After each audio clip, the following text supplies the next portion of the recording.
Bring the beat back like a DJ. Swag team empire, all my niggas aim high, that's a slogan. Baddie, bae, you a baddie. You a baddie, bae, you a baddie. Baddie, bae, you a baddie. You a baddie, bae, you a baddie. Scratch that, you a bad bitch. You a bad bitch cause you're not average. You a bad bitch cause you're so mad thick. You a bad bitch, come and jump on this dick. Cause I'm tryna blow like Caicedo. Dressing all black like Darth Vader. Tryna get the power like a generator. Do it all for the fucking flavor. So I tell my head, baby you park tick fine. And I'm so happy cause I know that you be mine. Take your clothes off cause the body is divine. But baby don't do it for the vine. Got her going down like she digging in the mine. Got her going down cause she digging on my shine. Got her going down, she a 10 but she gotta live a night. She ain't staying for the night. I don't like your niggas, Uncle Rockers, no relation. Is that your girl cause I'm tryna have relations. Wallet thicker than a Bible, what a revelation. Young fly nigga, man, I need a vacation. Baddie, bae, you a baddie. You a baddie, bae, you a baddie. Baddie, bae, you a baddie. You a baddie, bae, you a baddie. Scratch that, you a bad bitch. You a bad bitch cause you're not average. You a bad bitch cause you're so mad thick. You a bad bitch, come and jump on this dick. Oh, baby, please don't go. Oh, baby, please don't go. Oh, baby girl, what's your name, what's your number? Yeah. Only like girls with a big body bumper. Yeah.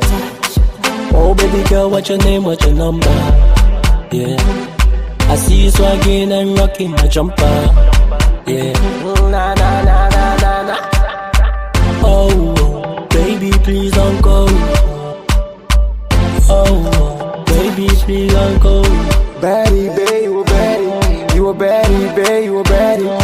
Baddie, bae, you a baddie. You a baddie, bae, you a baddie.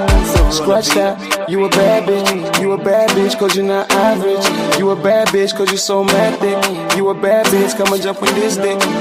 Karma, rotation, infiltration. Couple brothers been through probation. I'm chilling with the Caucasian. She's telling me I'm black Jamaican. Where I say? Where I say? Flights to Barbados, I'm so contagious. All the man them wanna pray me. Ex-girl wanna see me. We move like Vandulu, no voodoo. Vandulu, no voodoo. Don't you wanna take it easy like Drizzy. Baddie, bae, you a baddie. You a baddie, bae, you a baddie. Baddie, bae, you a baddie. You a baddie, bae, you a baddie. Scratch that, you a bad bitch. You a bad bitch cause you're not average. You a bad bitch cause you're so mad thick. You a bad bitch, come and jump on this dick. This is my thing, where's your thing? This is my thing, where's your thing? She's calling me mister, cause I'm fucking on her sister. Looking like her on the Insta. But this is my thing, where's your thing? This is my thing, where's your thing? This is my thing, where's your thing? Yeah. I'ma do it like yeah. I'ma do it like yeah. Swag team in this bitch like yeah.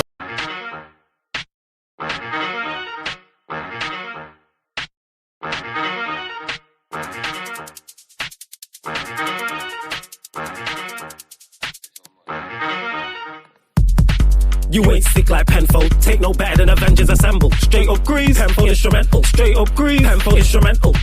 You ain't sick like Penfold. Take no better than Avengers Assemble. Straight up grease, Penfold instrumental. Straight up grease, Penfold instrumental. Man, I feel like Kane, I'm a guest. Show me respect, I'm over handling tests. Headshot, we game above next. Got to give you the ISIS effect, cause when I smell death, Reaper, it's your soul life, I'm to collect. Straight fire like when Cold Vue's on deck. I'm about to be next. Bars, equipped with a flow that's totally yes. It's all about steps. Man, been doing this for time, I ain't vets. Who want to test? Get that hot 16, I'm in Natal, gelling my friends, so please come correct. Cause the heat I grip will do more than a man's flesh. Yeah, I said man, I feel like K, no one gets me while you give me that Play-Doh effect. See, man, I'm going up another level, they really want the medals to get best pay your respects. I ain't trying to delay the effect from a shot, that's why niggas are aiming your head. I quit with Alizé from a friend and a bitch, I ranges from an 8 to a 10. I'm trying to get away from the ends of performing places I can pay to attend. I tell y'all straight, if I take the piss, commit to the game, cause sure I take it again. More money, more paper than them. More money, more paper than them. Don't take no offense, but I see cracks in your armor, so you better start papering them. You ain't sick like Penfold. Take no better than Avengers Assemble. Straight up grease, Penfold instrumental. Straight up grease, Penfold instrumental. You ain't sick like Penfold. Take no better than Avengers Assemble. Straight up grease. Penfold instrumental. Straight up grease. Penfold instrumental. See, man, I sick like Penfold. I attack the game, Shevchenko or Crespo, Di Malenko. Them gal never. Yes, people. We are back live. We are back live on the Sarcasm City TV YouTube for Caribbean crossover, people. So you're getting the Manchester United Liverpool podcast, Barbados edition with Bayesian Reds TV.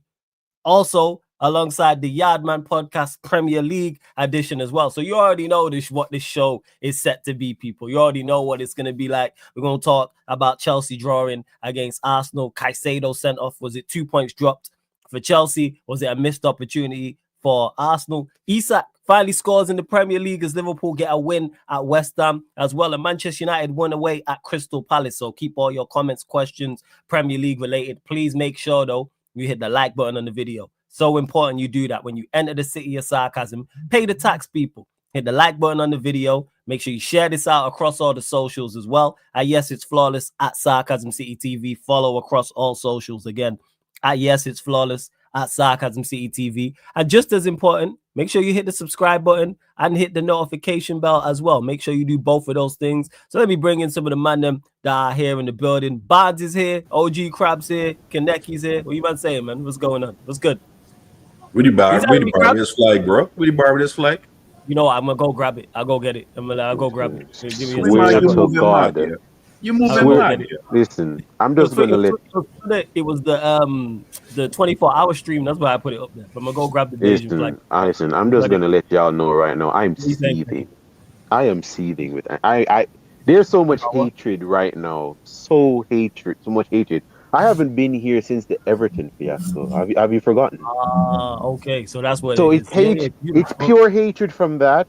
The hatred going on to this. So this is like 3 weeks worth of hatred right now. So 3 weeks worth of hatred right now. So it's nothing pleasant. What you saying, Crab? Though you good? I'm alive, brother. I'm alive. I'm alive. It's good to see you, man. I'm a Frankenstein sentence, fam. I'm alive. It's good to see you, man. For real. Love to see it. It's good to see you, brother. I hear, bro. I hear. It's good to see you. We win, so crab on. Nah, hey, don't start that shit. No, don't start that shit, bro. Listen. See, Bond said it. Wait, for me, I don't even do you like that, OG. Bond said it. I didn't even say it. That's between that you. Old brother got me for a lot there, bro. That's That's it. He set you up. But hey, Bond, we'll start with you. Liverpool win, man. West Ham, talk to us. We go get this flag. Go on, Bro, it's crazy when you actually put a defensive player in the right position, huh? What's happened? Who would have thought? Flawless. Well, carry on. You actually put a right back in a right back position. It is crazy. It's crazy. But look, all jokes aside, the shape looked better. The team looked better defensively. We held West Ham to one shot, which was that Boyne opportunity. He missed.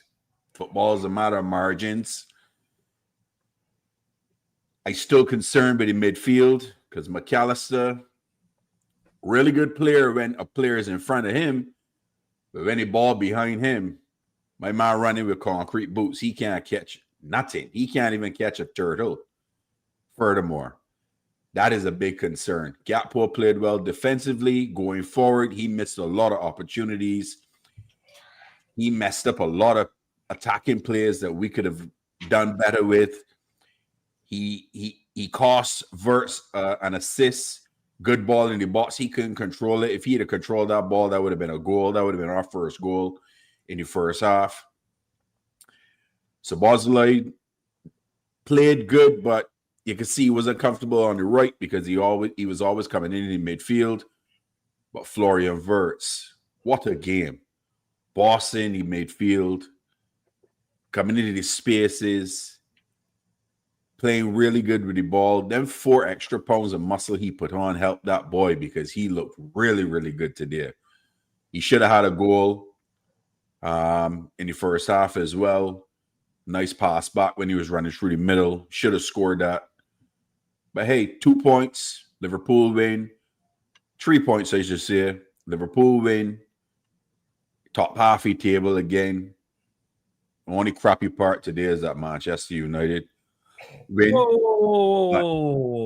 Facts. Hey, you know, I What gonna you throw that say? in. Hey, I hey, ruined my weekend, boy. what you saying? Fuck me for? Yeah, fact. What you say for me for? It's just crazy work, you know. Crazy work. But look, Get but let me have a conversation about a certain player from West Ham. Talk about Paqueta had some money on this game. Brother, He him get a brown envelope today. Nobody Listen can to tell me. me that. Him get brown envelope today. How allegedly. you gonna go and chat up the referee that cruel Brother, to get a red card? that man went in at halftime and got a phone call that said the money has reached your account. That is what happened. Facts You hear me? During that game, during the dying moments, he went over to the crowd for the throw-in and somebody said, the money has reached your account. That's it. That's it. You wanna know what that reminds me of? When Bruno got sent off before we went to Anfield. That's what that reminds me of. Why are you going to the ref? I remember that. Yeah, but the difference was Bruno was ducking Anfield, for the third time in a row. Yeah. That's just the difference. That brother right there, why are you going to the ref? That was the epitome of I went to court with a speeding ticket and left with a death penalty. Why are you pissing off the ref? Why are you pissing off the ref? How did you talk yourself into a death penalty? You got a speeding ticket. But I'm going to talk about humans because this is hate. This is anger because of your manager. You learned how to use words against Leverkusen. Words is not I'm going to bring it up because I'm somebody that's been talking about a lot of these players for years now. Words is not a central midfielder. Words is not a central nothing. Play Words out wide. That's where Words plays. He's a left mid. He's a right mid. I compared Words to Beckham back in January last year when I was talking about this kid. Words reminds me of Beckham. Can he play through centrally? Yes. Is he a central midfielder? No. Put him out wide. Leave him there. He's on the model of Coutinho. Plays out wide, drifts central. Plays out wide, drifts central. Not because the person drifts central means they can play central. To this Mo Salah forcing in this team, let me ask you a question. I've seen Kaka get benched. I've seen World Cup and Ballon d'Or winners get benched. What has Salah done to not get benched? I watched 11-time Premier League winner Paul Scholes have to hold bench. What has Mo Salah done to not get benched? All right. I watched a World Cup winner get benched, a Ballon d'Or winner get benched, and someone that's won the Premier League 11 times get benched. What Salah do if he can't get benched? Because it hit my stomach so bad that this entire losing streak is because of this manager's stubbornness. A stubbornness that I've been talking about since last year. Why are you going back to the 4-2-4? Why are you going back to the 4-2-4? Why are you playing that formation? You played it last season and it literally cost you against Nottingham Forest. Your stubbornness and that 4-2-4 cost you against Nottingham Forest. You literally could have won the league unbeaten if you wanted to last season. You man chose not to win the league invincible. Why are you playing a 4-2-4? You played Words out wide. You want to know what was so surprising today with Words out wide? You looked stable. Imagine that. Like, wow, guys. You play Words out wide and you look stable. Words is tracking back. With Words tracking back, guess what? Joe Gomez looks like a decent right back. Wow. It's so amazing, right? When you play someone where they're supposed to play. It's just Liverpool didn't get outrun today. Wow. This is how I sound with Eric Ten Hag when he does the obvious. This is how I sound with Eric Ten Hag when he did the obvious. Leave Words out wide. Leave Words out wide. Did you see Szoboszlai today with Words out wide? You saw your players like, okay, we have somebody on the right that's going to find us. You're not I don't care how much goals Salah score. Everybody keeps saying, am I saying Salah is the problem? I'm saying having a 50 goal a season player in your team is an issue. When you have someone in your team that's pronounced in scoring goals, guess what the entire team is going to try and do? Pass him the ball. It's not Salah's fault. It's the reputation of Salah. You score 30 goals a season, I'm going to do what, Bonds? I'm going to pass you the ball. I'm going to pass you the ball. Rain or shine, you could have in the hands of God. Me I go pass you the ball. Because you are a goal scorer. Now at Liverpool today, Wirtz is a playmaker on the right. Gakpo is a creator on the left. Szoboszlai is a box crusher in the middle. Guess what that means? Options. It's options now. Wirtz has the ball. That little dummy run that Szoboszlai made that hit the post. That look on Szoboszlai's face when he's like, wait, you saw me. I'm like, Wirtz sees all of you. Wirtz sees all of you. Go into the box. Go into the box. Wirtz sees all of you. There's no forcing the ball to anybody now. Play as a team. Play as a team. This is a team sport. Gakpo forget thump. I am sorry. Gakpo forget beating. Why you rob Wirtz time assist, bro? Yep. Why you do that? Szoboszlai, you forget Kong. Pass Wirtz the ball. Why are you shooting? Pass the ball to Wirtz. Shit, I don't even know. And you know what? On, I'm not going to say anything outlandish because Areola played a good game. But Wirtz should have left the game today with 3 assists. I agree. Areola had a very good game, but Wirtz should have left the game with 3 assists. And a goal. That was a fantastic save from that Isak and back heel. That was a fantastic save. I thought he scored. Yeah. All right. It's so refreshing when you see someone being forced to do the obvious, and the obvious is showing every single person in Liverpool, you went on this losing streak because your manager was being an idiot. That's a damning repertoire to anybody. So you're telling me Liverpool just lost 5 games on the bounce because you were being stupid? You were being stupid. It's not that this Liverpool team is bad. The manager was just being a dumbass. So you could have just, in the words of Alex, a dickhead. So you could have easily have gone to a 4-4-2,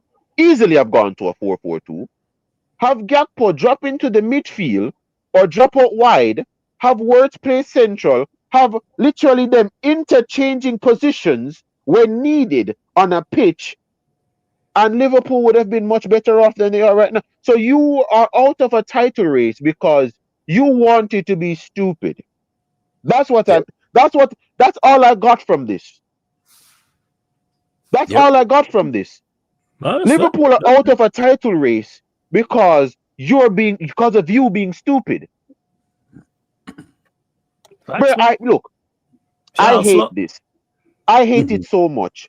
Everybody that's been using this whole, you guys, both of you can be angry at me for saying this. I don't care. Longevity means your team is poor recruitment. I'm just gonna make it everybody know this from now. That's my outlook on this. Longevity means your team is poor at recruitment. Where was Vidic at 30? Where was Vidic at 33? Where was Rio at 33? Manchester United were a properly run football club that knew how to get rid of players, get rid of players when needed. 100%. Like this big up on this independence. Want to shout this out. Big up your man's independence. 56 years in Barbados today. Yeah, man. Big up on yourself. I love that, man. Shout out all the Bajans in the building. For real, I didn't big know up on yourself for that, man. Today, man. Love that. Yeah, so I had to do this before we continue.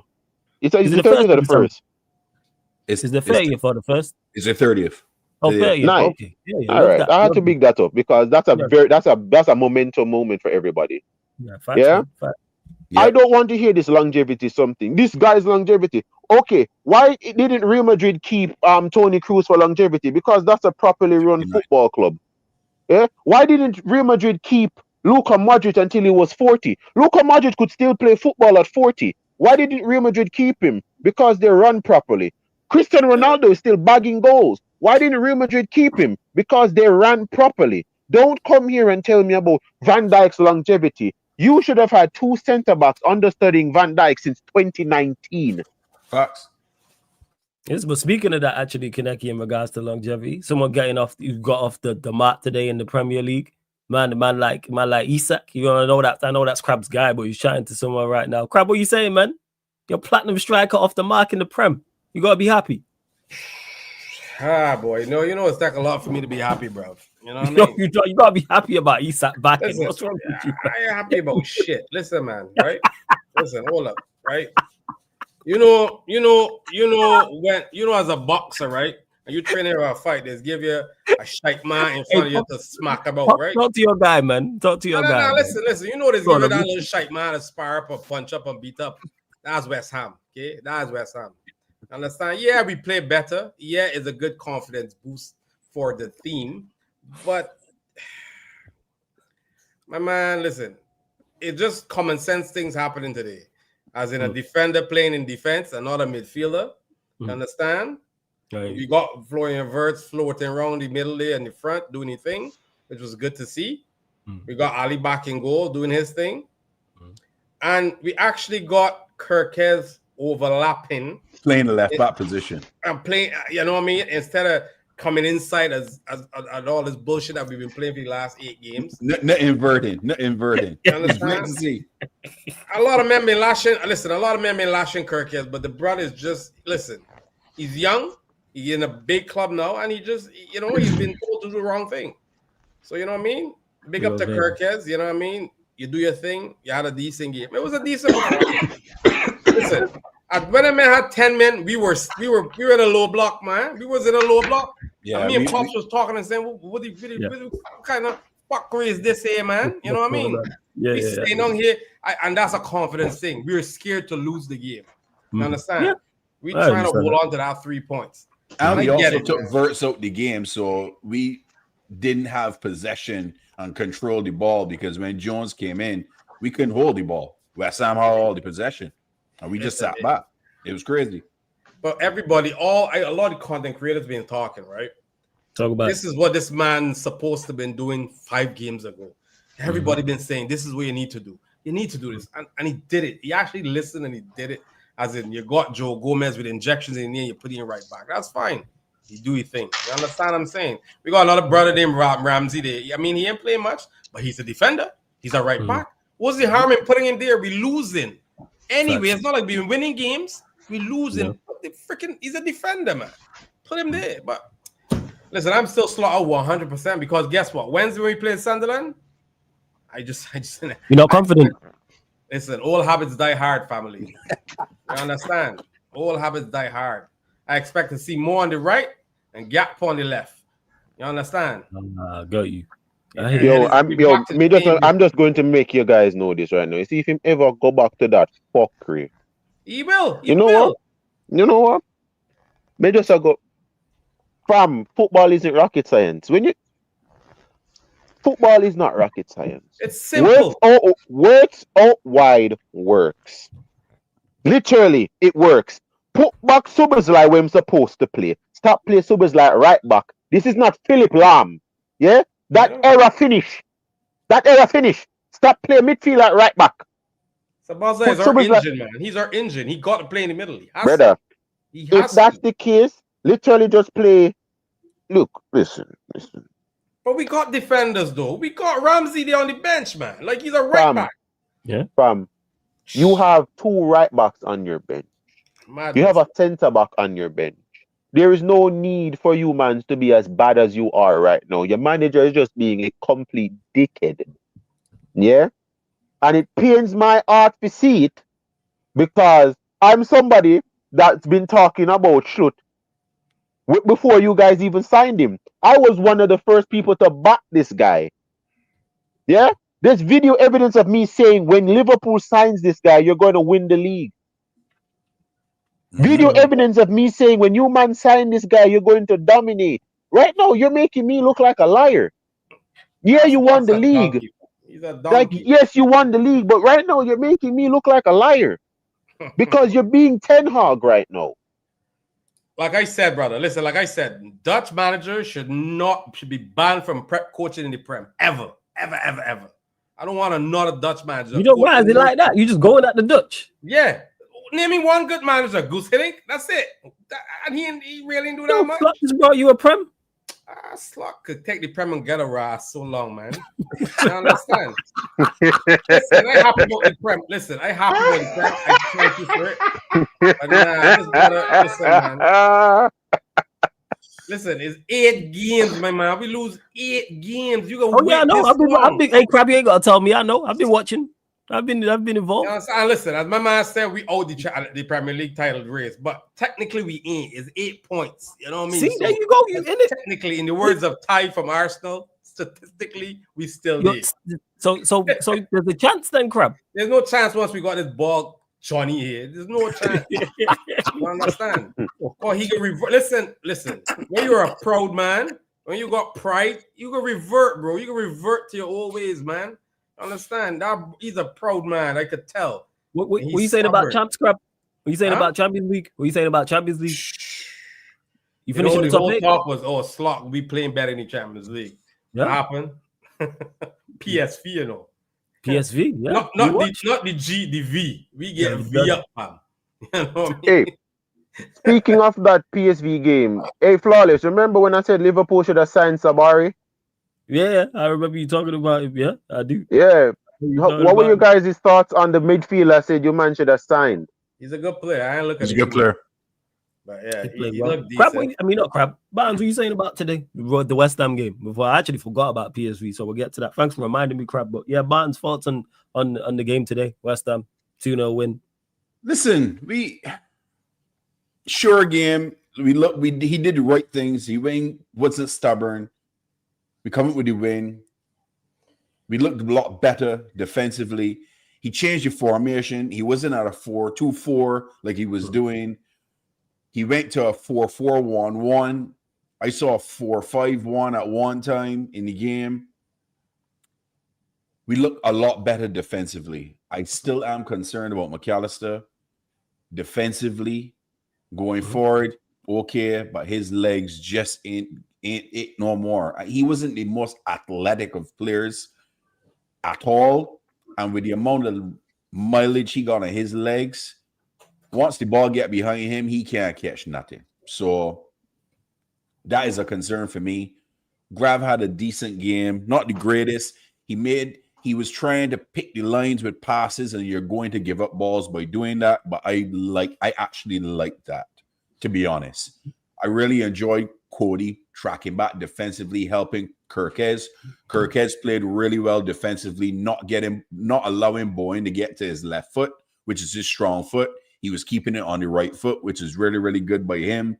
Ibu had some moments that it looked like confidence didn't have him. He wasn't having pressure and he kicked the ball out of bounds for throw-ins. I couldn't understand that. But I'm not going to nitpick on Ibu. Verge had a nice steady game, bounced back from that volleyball happening game in Champions League midweek. Verts, for me, was the best player on the field. He should have had 3 goals and assists, hands down. Isak looked a little more lively. It looks like he's starting to get into it. But Kaneki, right. Vert should be playing either on the wings and be like the Coutinho type of player when Coutinho was here playing in those spots. Yes, he can go in the 10. I like how Verts was coming back into the backfield, grabbing the ball, pushing it forward. Was doing some good quick 1-2s, getting into the space, skipping round players. He looked really lively. It looks like the poundage, the muscle that he's put on since he's come to Liverpool is actually helping him now because he's filling out really, really nicely. And it helped him for the physicality for the Prem because he didn't get knocked down. When he got knocked down today, it was fouls and the ref called him. Thank goodness. But yeah, Mohamed Salah, I was saying all the time, Mo should have had bench. Not because of form. And also, Mo is a liability when it comes to the defensive end because he doesn't trap back. Because last season, he was not asked to. And now to allow a player not to trap back last season and now this season to tell him, yeah, you got to come back and get back in defensive player, that can be real hard, especially for a goal scorer and a creator like Mohamed Salah. And for me, that has been a disadvantage for us. We always had a disadvantage when players go on the counter because Mo ain't coming back. So you against the back heel to begin with. I'm happy with the win. Ali had nothing to do, which was great. And look, we just move on to a tough game against the Black Cats midweek because everybody think that this Sunderland team is a joke. Oh, we're going to get to that. We're going to get predictions from this you. This team ain't no joke. This team is steal enough points. You can get to that. Yeah, you see how he step up. You got me the camera. You get down the camera. You see how he step up. He there look his head shaking. So look at him. Yeah, I know. But look, we can get to that, man. We can get. I take the win. Confidence booster is a confidence booster, man. Listen, exactly. There we go. Confidence win can boost confidence. But he can't go back to revert back to the same foolishness on Wednesday, because then people are gonna crash out. The problem is too. We're gonna need to rotate certain players. I still for me, Gakpo should not start no game. I don't care what he did today. 15 assists and 10 goals. I don't give a shit. Listen, man, that brother, nah, bro. He got that stupidity in him, man. He played better today, but nah, listen, I don't know what Caicedo do. Maybe sleep with slot wife or something, bro. You better put up that thing, boy. Yeah, you better put that up, boy. Nah, fam, listen. This brother cannot get a look in, not even a substitute appearance. He cannot get a look in. Like, why? You understand what I'm saying? But anyway, listen, I agree with Barnes. I want to see my number 10 floating. He's a floater. Float everywhere. Go along. Do your thing. We got to build a team around Flo. That's how I see it. The team should be built around Florian Wirtz. Mo. Not Isak. No, it's got to be built among Wirtz. Okay. Right? Isak need to get that menu from Flo to put on some pounds too. He looking good, bro. A little wind blow, he gobbling, he flying back somewhere, boy. He ain't look like he got no body fat, but he a taller, bro. You understand? But anyway, as I said, a good booster, man. Listen, it was nice to win, trust me. After 8 terrible weekends, bro. And the game that we actually didn't stream this weekend, we won. You understand? It would have been nice to be streaming that and with a win, but it is what it is. I'm all right, man. Listen, I just know I just set it up myself, this Frankfurt thing where we play Frankfurt and then come back and do shite again. So I just expecting it, man. So yeah. Who? Frankfurt, you said? Yeah, when we smash up Frankfurt and then come. Oh, you beat them. Oh, I thought you were talking about upcoming fixtures. So you look at it like because you beat Frankfurt and then the games after. All the hype when we beat Madrid. Like, beat Villa back to back. Yeah, man. Yeah. So, like I said, it's nice to win, man. It's nice to have 3 points, be in the top half of the table, and we could discuss United now. Or talk about he gonna hear from Pops. You gotta hear from Pops. How you just gonna try and cut off Pops? What you saying, Pops, man. Look at yourself. I cut you off, He didn't want to give you no bars on the track, It's crazy. What are you saying, Pops? I got the bars. You got bars, man. Bars. You got the microphone. You might kick down the speakers. Okay, he's just down. Oh man, the man gave me lashes, man. The man gave me lashes. What you saying, Pops, man? Gotta be pleased with the win. Thoughts on the game, performance. My favorite score. Everybody knows that's my favorite score. No, 2-0. 2-0, yeah, but that's my favorite score. Agenda is all right, It'd be 1 golden gloves. We ain't lapsing. That's where it is. That's where it's all about for me. Best keeper in the league, bar none. I ain't listening to it. I ain't hearing it. That's my guy. Get me that golden glove so I can talk about it. But you know what? Play right back at right back. Imagine it works. And get your best midfielder back in the midfield. Imagine that works. Oh my God. This little thing called football. I'm sure Barnes and Krabs this already. But I could only repeat it because this man, look. He's dug his own grave. So whatever comes for him, he got to take. If this is the beginning of the rise, well, what people can say is, suck out because you should have never made me lose 9 and 12. Then if you could suddenly win 5 on his spin or whatever. So if you go on a run now, people still gonna be upset. You can't erase what you've done. So 90 minutes, if I just looking at 90 minutes in isolation, forget everything else. 90 minutes in isolation, 2-0 good victory, on to the next one. Some good positives. You get Verts and Isak moving, get them off early, give them some rest. The big talking point obviously is Mo Salah, but for me is, all right, you got a team of 20 plus. That's what you're supposed to do. It doesn't matter how much you earn or how much you cost. And people, this is a banter thing that you can be listening to as a coach. It don't matter that boy Barnes for 100 million. If Crab is, 70 million and he ain't form, I should be running Crab. I should be running Barnes and saying Barnes need minutes to get fit. McAllister need minutes to get fit. What stupidness is that? Are you coming out and saying it? How you take that song in the press? And now look at the team performance. Everybody can say, well, no, that Salah play look better. Okay, cool. You know what? Instructions was different. You could see the football being different. Do I think Salah will play on Wednesday? Probably. If he does, 100%. I would drop Gakpo. I would flip it the other way. No, I would flip it the other way. I can play with one of you, but I can't play with both of you. So if you're playing, he's not.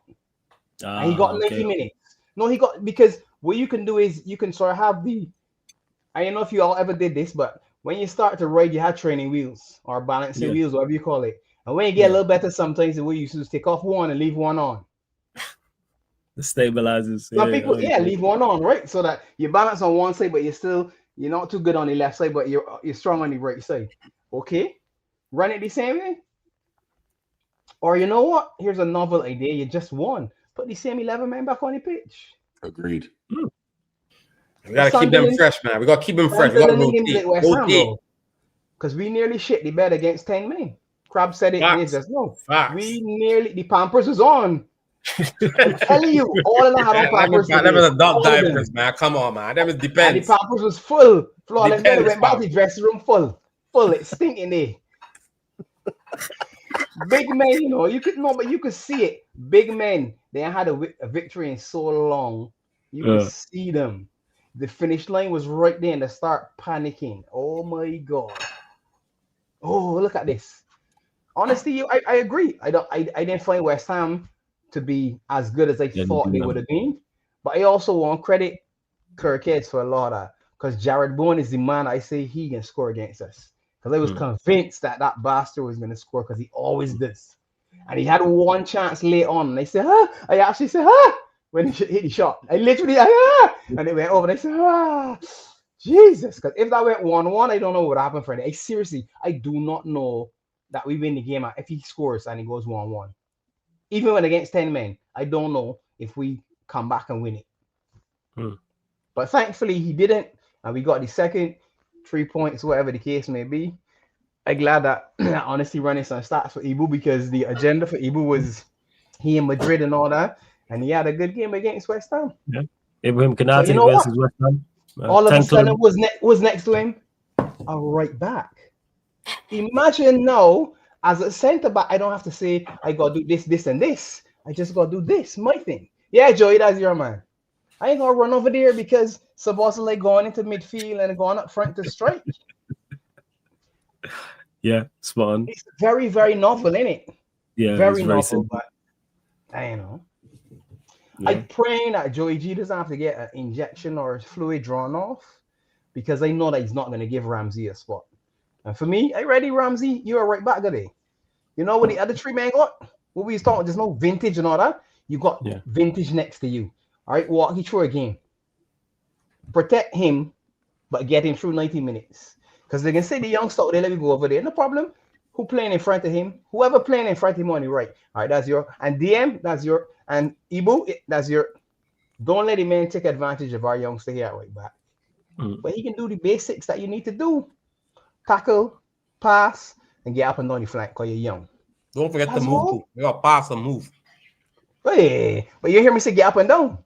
Kirk has get up and down all game, and finally I see some passes. I said, oh wait, they had some sort of like a little drink around or something, and they finally said, well, yeah, Kirk is part of the group or something. Because today he actually got some passes, and to me he was very, very good. Can't complain.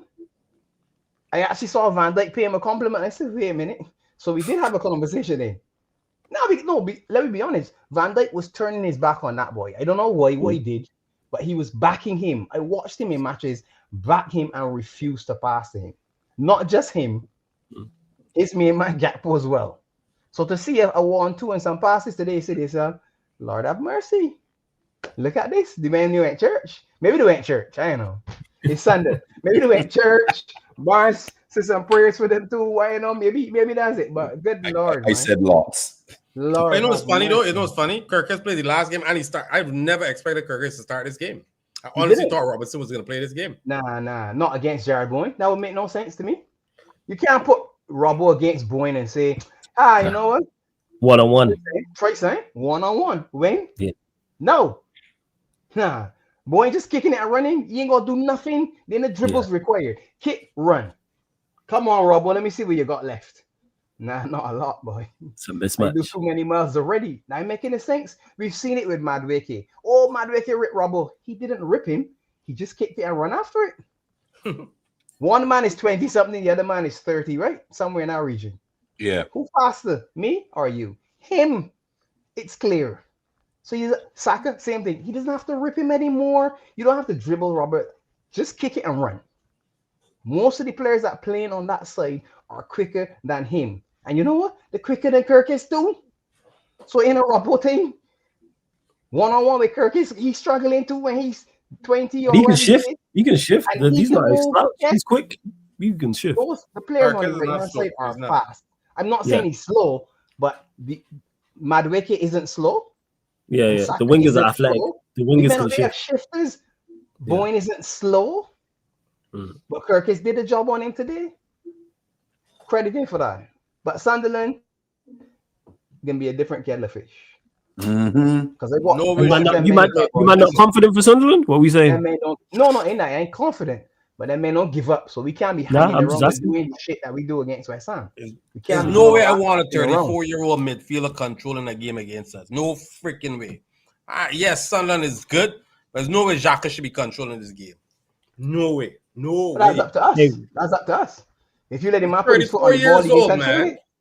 Jesus Christ. But we seen what Perisic did, so Xhaka could do something crap. Yeah, we did see what Perisic did. My turn, about time, boy. But you don't have to dominate the game, Crab. You only need to do 3 things well. You don't have to dominate.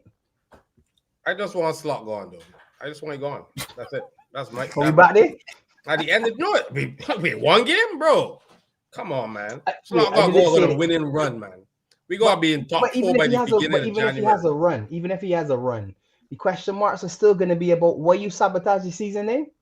Because if you switched it and you go on a run now and you win, let's say you win the next 10 games, unless that 10 wins puts you second, the questions are still going to be there. Yeah. Why you wait so long? Why you wait so long? 10 wins don't put you back into the actual. No, I am sorry. If you man literally go on a 10-game win, I think he should be sacked. He should what? If you man go on a 10-game win streak, he should be sacked. Yes. Yes, that's my point. I'm sorry. I'm being honest right now. If he wins 10 games in a row, sack him. You imagine that? He win the next 10, which probably ain't gonna happen. But he win 10 games and throw away all them games? Nah, man. Left here. Yeah. He's taking liberties. You taking the piss now. Yeah. In a big way too. Because you didn't have to lose of those 9 games if you go back and just make the same tweak. You don't have to do that. They go Ram, man, every single time. Subscribe to the Ram. I don't know what's going on. Since Liverpool started losing, he's just been super, mean to me. We are. I don't know what's going on. Make it worse. Make it worse, flawless. This would make it worse, They win 10 games and Wirtz and Isak just start click. I don't even think sack him. I think just send him to prison. Now 10 games and Wirtz and assist get man of the match in all 10. You want football jail? I will now bring on the captain and he gonna get lashes, fam. Lashes. Got an idea, boy. Son of an Anfield with the cutlass. In the middle. Start up in the middle of the pitch. Start in the middle of the pitch and Anfield go up there and throw lashes in you. Yeah? I talk like a Caribbean mother. I tell you, call you hard. Yeah, go off a stick and tie it up with tape, man.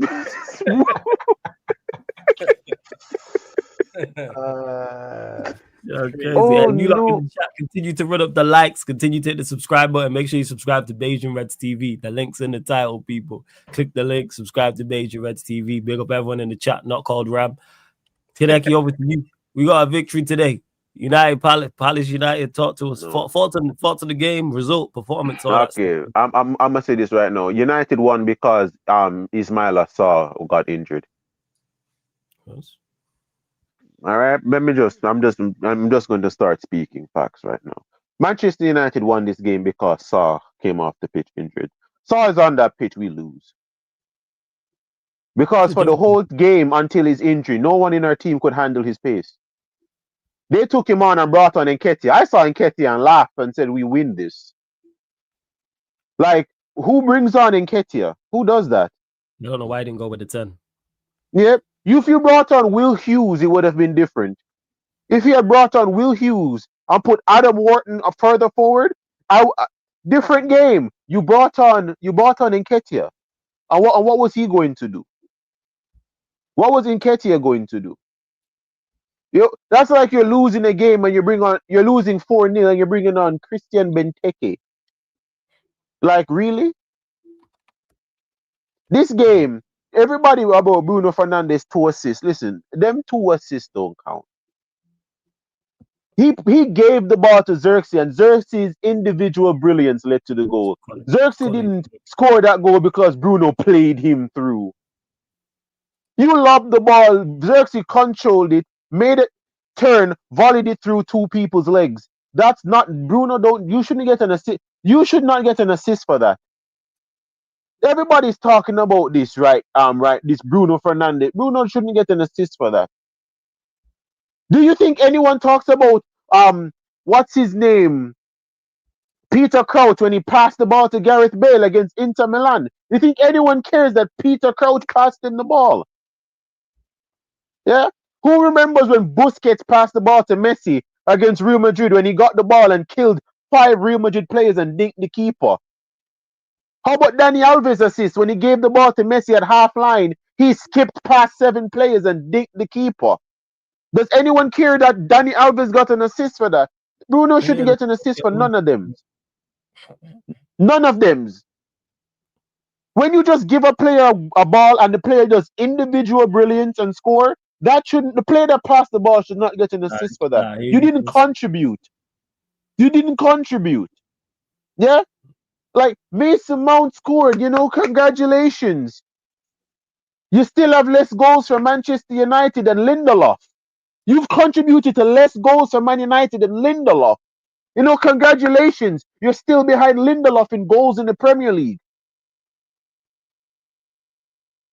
That's crazy. What am I supposed to be clapping for? Huh? You can't Man United are struggling to create. I'm sorry, wasn't someone trying to tell me that Bruno Fernandes has created the most chances in the freaking league? Huh? Hasn't Bruno created like 417,000 chances? Huh? Every single thing I hear about Bruno Fernandes is a chance creator. Bruno Fernandes this, Bruno Fernandes that. Bruno Fernandes has struggled to get an assist in open play for 8 games. Yeah, we create nothing going forward in open play today. Nothing. You're telling me about Bruno Fernandes? Here's a stat. Only Paul Pogba has registered 10 open play assists for Manchester United in the last 10 years. Oh, shit. No Man United player has registered 10 open play assists in the Premier League other than Pogba. Anybody want any of these statisticals want to debate me on this?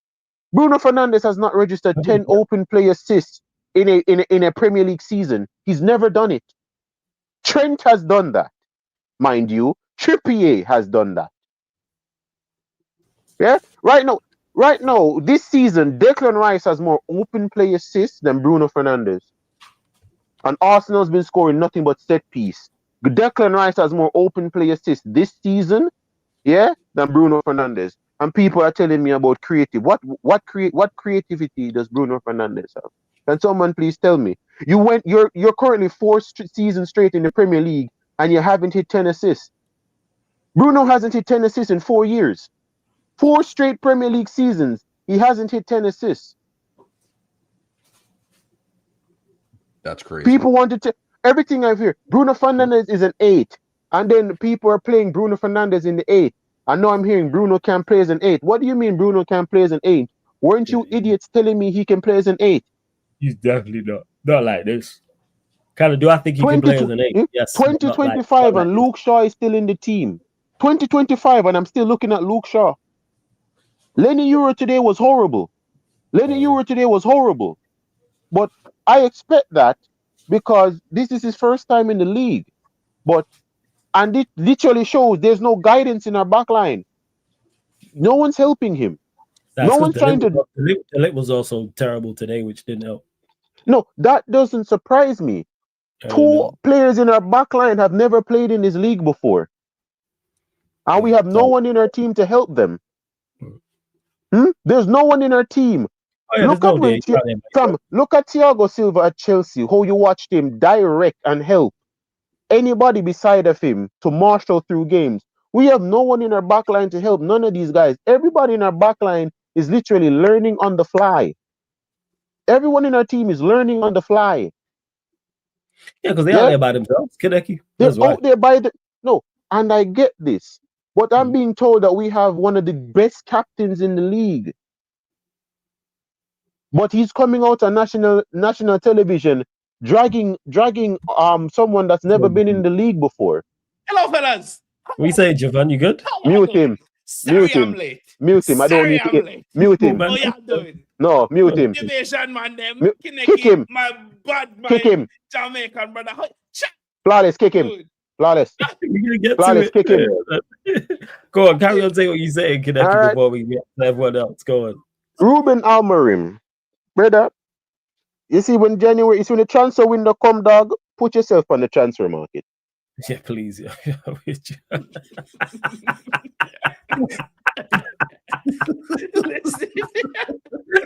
You on mute, crap? Oh, you know. All right, cool. All right, that's brother. Put yourself on the you and your cousin. Just go up on the transfer market, brother.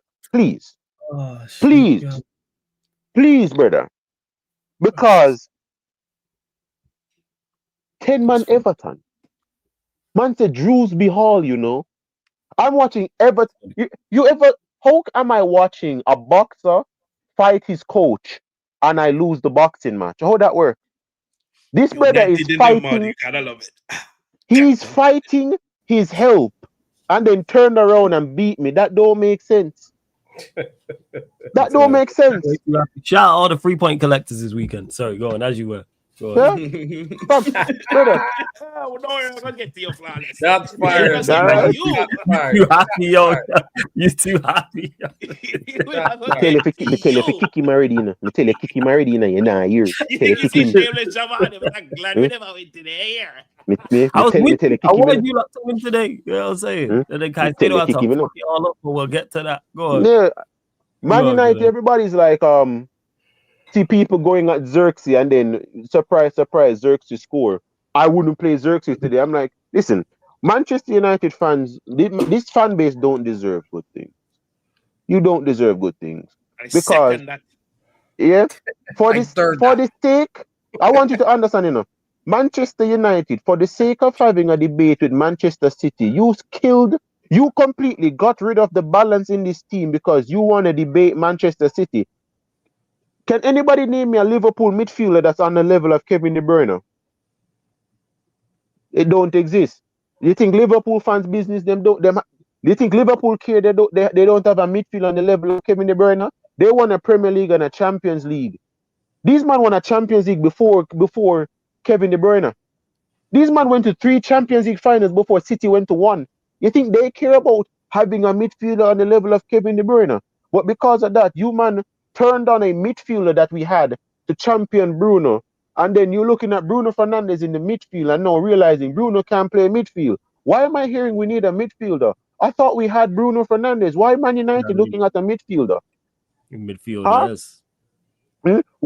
Why are we looking for midfielders? Mason Mount was Pogba's replacement and Bruno Fernandes is better than Pogba. So why are we looking for 2 new midfielders? Why are we looking for 2 new midfielders? I was told yeah, that Marcus Rashford was better than this guy. One of the smartest FCs I've seen in this damn club was Martial FC, and that shouldn't even exist because I've never heard a Liverpool fan telling me about Mane FC or Salah FC. I've never heard of that. All I heard was Liverpool FC. But when I asked a Liverpool in their attack who was the most important player, I hear Firmino. Because Firmino made everything click. But for Manchester United, you don't praise the player that makes everything click. You just praise the guys that are clicking. Think about that. You're praising the watch. You're not praising that one gear that keeps the entire watch ticking. You take out that gear, the watch don't work. Nothing else spins. There's a very small axle in a watch. You take it out, the watch don't work. Manchester United took that out because you want to debate Manchester City on a goal-scoring midfielder. Well, the midfielder isn't scoring goals. Now what? Now what? You look at this Manchester United team. We have Dorgu. Why didn't you sign Theo Hernandez? Theo Hernandez was available for 23 million, 26 years old. A wing back, a natural wing back and left back for 23 million. And Man United didn't go and sign him. Why? Why? Because you honestly, go on, Javon. Go on. So I was gonna say I agree, and I agree with you, Kinnicky, because I don't think it's that specific signing is to Manchester United. I think all our clubs could have used him, in some regard, because he was just a quality signing. I'm saying it because AC Milan plays a back three. When they won the league, I'm pretty sure he had one of the dumbest stats. Was it like what, 17 assists? Yeah, he had the most dribbling stats from a defensive position in the league. He had the most goals out of any left back in Europe for 3 years. No left back has outscored him in Europe in 3 years. He was available for 23 million, but Man United didn't sign him. We have a left back in our team that's never played in the Premier League before. Who's going to help Dorgu? Luke Shaw. Luke Shaw looks like he's never played in the Premier League before. You man got Dalot, man. You man got Dalot. Play what? Milestone. Flawless kicking, please. Flawless. Remember who they have at. Wait, before you go. Remember who they got at left back, man. Kinnicky, love you like a brother, bro. But I'm gonna be real. It's the same story. Manchester United are shit. The Chelsea fan is here now, right? I'm ready to take over. Flawless in the mud. You want to flawless. Mute the brother. You know what? Nah, let's go there because we know how bad United are. No. What you telling me? You see, if we're going to the Chelsea game, let me just start off this first. Boom. TJ, I agree with a lot of things that you said on the Arsenal show, but me have to say this right now. Chelsea wasn't the one defending with six defenders. The whole time today, I watched you man playing a back six with your 6 centre backs. Declan Rice was not your best midfielder today. Declan Rice was your best centre back. Declan Rice spent more time in Arsenal's final third than he did around the centre circle. You want to tell me about midfielders? Declan Rice today was your best centre back. You man have handicap, yeah? A mosquito on the back line. No, no sense. I'm calling him handicap because today he play like one handicap. Don't forget Calamari. No, me not talk about cauliflower. Me not go talk about cauliflower. Escavo to be honest. Escavo had him.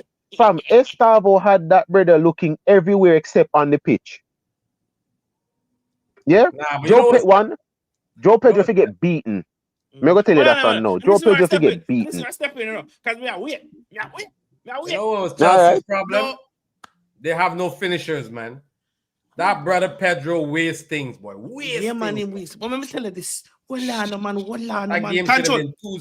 ball game. Easy. Control the ball game. Is it me? I'm going to pull a both squats. I'm going to pull a flawless, if you will. Control the ball game. Receive the ball in the middle of the part. I'm going to look for my next pass. When I pass, we're going to go and knock it back here. You understand? Back here. All right. So we're going to deal with it. We're going to start with this. Javon, move the mic closer to you. You sound a little bit distant. That's all. We are going to start. There we go. That's better. Right. That's better. First of all, still no one, apart from hope, and we want to know looking at the deepest part of our soul. Apart from hope, no one really gave us a prayer apart from Chelsea fans who knows that this season for the big games, we are always going to be up for it. Right? Some in a year, oh, Chelsea should have win, which we should have. Me no want hear, oh, wow, Chelsea's a surprise. We've been telling you like this. And as much as me at you, Manchester United, I always respect Flawless because Flawless actually watches games. He was the only one who supported when I was saying, I'm not going to be surprised if we win. Right? He was the only one. You just ignore the fact that I said that. You just go ignore the fact. Just cool, man. Right? Right? You too out now. Right? So, for the game, remember, after the Bayern defeat, after the Bayern win for Arsenal, they were crowned the best team in Europe. Not even 24 hours after the fact. And Chelsea was against the Cush again. Now, let me say this. I'm looking at the camera too. Hold on, me have the collection light. Me have the collection lighting too. Bad man. We were accused of beating Barcelona with 10 men. Calm down. We outplayed Arsenal with 11 men. When we got the man sent off, we continued.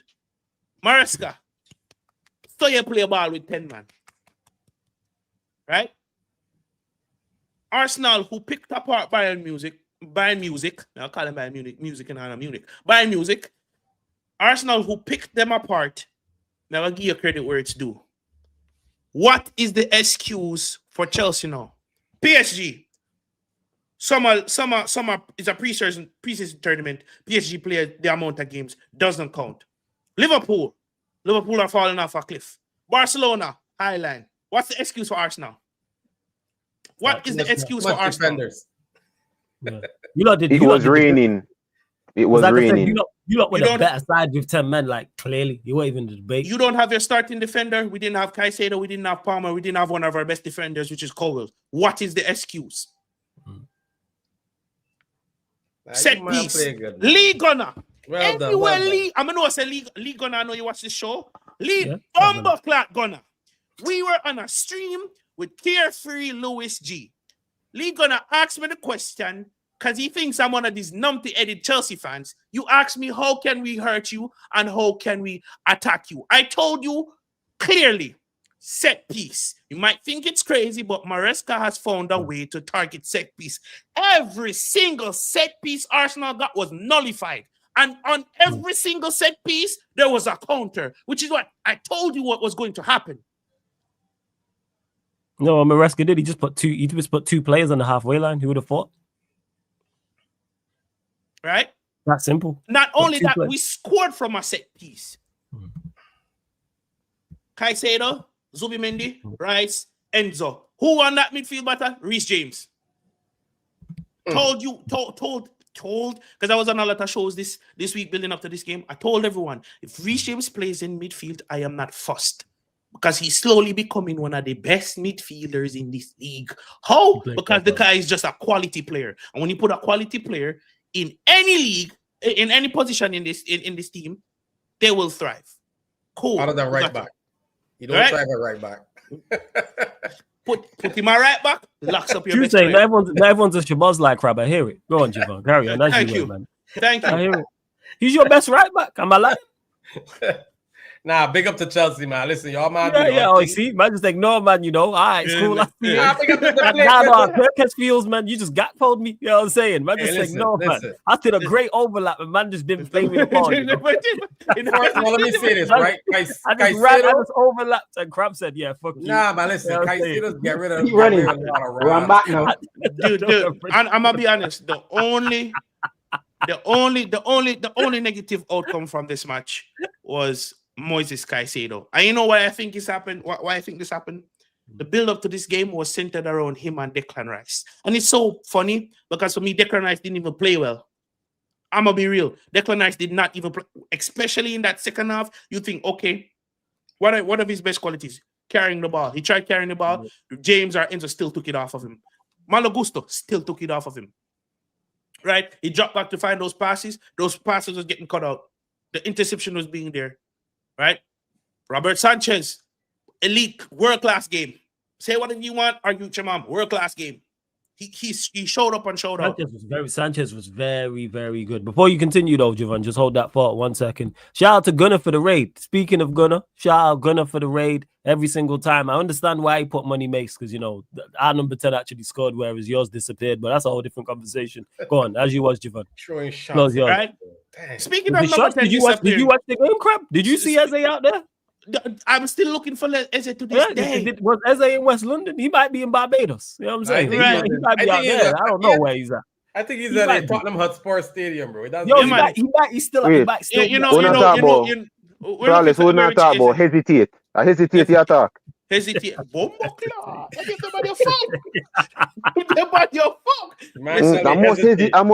must hesitate your talk. In my handicap. I said hesitate, you know. Eze is over there letting it all. Eze is over there letting it all work out. You hear me tell you? At the end of the day, no, seriously, all banter aside, all jokes aside. At the end of the day, I'm really, really, really proud of this team because you remember why I said Maresca out? Because it was United, and I see red when it comes on to United. No pun intended. But how he folded after the first red card. Mm-hmm. To see that level of panic, and then he still somewhat made mistakes when there was a red card against Brighton, to now letting these players play, letting these players figure it out. He only made 2 subs, Delap and Garnacho. Garnacho, you could argue for a bit of defensive solidity because Garnacho is going to run back. And Delap, you understand because both centre-backs was on a yellow. Delap is going to fight. Delap is going to rough them up, and Delap is going to provide a different type of hold-up as opposed to Joao Pedro. He let these players figure it out. And Reece James ran the middle of the park. Enzo Fernandez was a workhorse, and Robert Sanchez had a world-class game. And I'll say it here with chest. I've been avoiding it for weeks. We are in the title race. We are in the title race, fellas. We are Gawar ready. Strong. I would the title call on the Premier League title. I would the title call. It's called the prop. Now, you know what it's called? It's a call before number because it's come up to Chelsea soon. That me I tell you. You understand? We are hashtag up the Chelsea. Up the Chelsea. We are in a now. Talk about in the game. Yo, Neto, me can ask you a question because me need to understand it. Why people not go at players when them dip on a yellow? We don't want the Arsenal players that were on a yellow card. Do you know what Eden Hazard would have done? That was one of my only criticisms. Do you know what Eden Hazard would have done to Kelly Fury if he was on that yellow card 10 minutes in the game? But we Arsenal would have lit. But Kaneki, we know one thing in regards to footballers, but we talk about it with managers and footballers. Things that set them apart is decision making. Yeah. The things that set the good from the great, the great from the elite is decision making. Like when we criticize managers, what do we mention all the time? Decision making. Whether that's Amorim, whether it's Slot, whether it's Maresca, whether it's Pep, and on the flip side, when you praise managers, decision making. And a lot of the time, it's basic as well. Brother, looking at Neto today, and it reminds me of what? The difference between him and Jadon Sancho at Chelsea last season. The moment Califu was on a yellow, Neto started to back off of him. Go at this guy. This brother showed you immediately in the early part of the game, he's a dopey bat settings. Yeah? Dopey bat settings. Go for the throat. Joe Pedro, you are a waste man. How you put the ball through the brother's foot? Go through upon goal and still fumble. That was Pedro Neto in Salah the man, and then Declan Rice recover with the tackle. That was Pedro Neto. No, I'm not talking. Listen, I understand. Say this. Arsenal $100 million centre back was showing why he's $100 million centre back. Yeah. I'm not talking about. Kaneki, you didn't showcase why he is $100 million. I told you, man. This guy is Maguire with an engine, and every time I see him play, he reminds me why he's Maguire with an engine. You can't do anything else. You can't do anything else. I have not gone at Arsenal at all this season about their set piece goals because I thank Arsenal every day for exposing what me and Steve has been saying it before. No one knows how to defend in this era of football. No one can defend. If Arsenal were playing like this in 2017, they'd be in the relegation zone. Nothing but what? What was it? 9 open play goals this season. 9. Nah, we seen teams survive on set pieces. When you look at Pulis and Allardyce and that was their Fam, bread and butter. what I am trying to say is they wouldn't be in the top half of the table playing like without this. it. It's a part of the then, game. when teams knew how to actually defend. Arsenal, thank God, are exposing what I've been saying, that nobody knows how to defend. I was happy they beat Bayern Munich because company forget sacked. Company bin should have gotten sacked. Company better spin the block because people was hyping them up and they went to Arsenal and did that. So it's like, hey, you better stay the knockout time. You better spin the block. I was shocked they scored. I was shocked Bayern Munich scored. When Company comes up against a team that isn't from Skunkthorpe, yeah, he usually gets beaten. Yeah, if the team isn't called Dusseldorf, yeah, they beat Company. It's looking peak in the Champions League. They need to get that together because you see outside the English lot in the Champions League, the teams ain't looking too good. Telling you that right now. And that's because I want to know why. Why is that? Because nobody knows. Bayern, PSG will be there. But, they don't know how to defend. Bayern Munich conceded a set piece to Arsenal and then went in the league and conceded a set piece within a minute. It's mad. All right? You need to understand this. Arsenal today now, because I've not said anything about Arsenal on their set pieces because I'd be a hypocrite if I did. That's how you score goals. You score goals. But my problem is this. Set pieces should have been like Arsenal's trump card. It shouldn't be an every game thing. It should be a trump card. I think everyone's in it. So here's the thing. Let me add into that, Kineki. You are 100% right, because when the opposition knows you're looking for that, they're going to pay extra detail to set pieces in build up in training, building up to the game. And here's why I said so.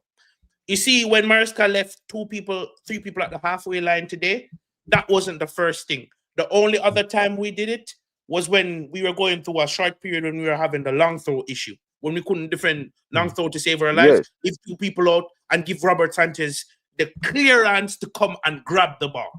When you have a keeper that is good at collecting crosses, once you give him a clear path to come and get it, he's going to come and get it. What Kineki is trying to say, and I agree with him, is it should be a trump card where you use it when you just can't break down the opposition in any other light. Yeah, 100%. When you do it all the time, it's something we have to look for now. It's fam. Before you carry on, just 1 sec. Hey, big up everyone tapped in. There's over 370 of you lot in the building. Let's run up these likes, people, because we way too low. I don't know how many we're on. Let's run up the likes. Hit the subscribe button. Make sure you subscribe to Beijing Reds TV. Make sure you subscribe to the Final Whistle podcast. Again, subscribe to the Final Whistle podcast. That's Javon's channel. Subscribe to Beijing Reds TV as well. Barnes, let me go to you on the Chelsea-Arsenal game. Not sure if you watched, but thoughts, game, result, Caicedo, red card. Obviously, it was billed as Caicedo versus Rice, etc. Yeah, thoughts? I was rooting for Chelsea in this one. Oh, yeah, I can be honest.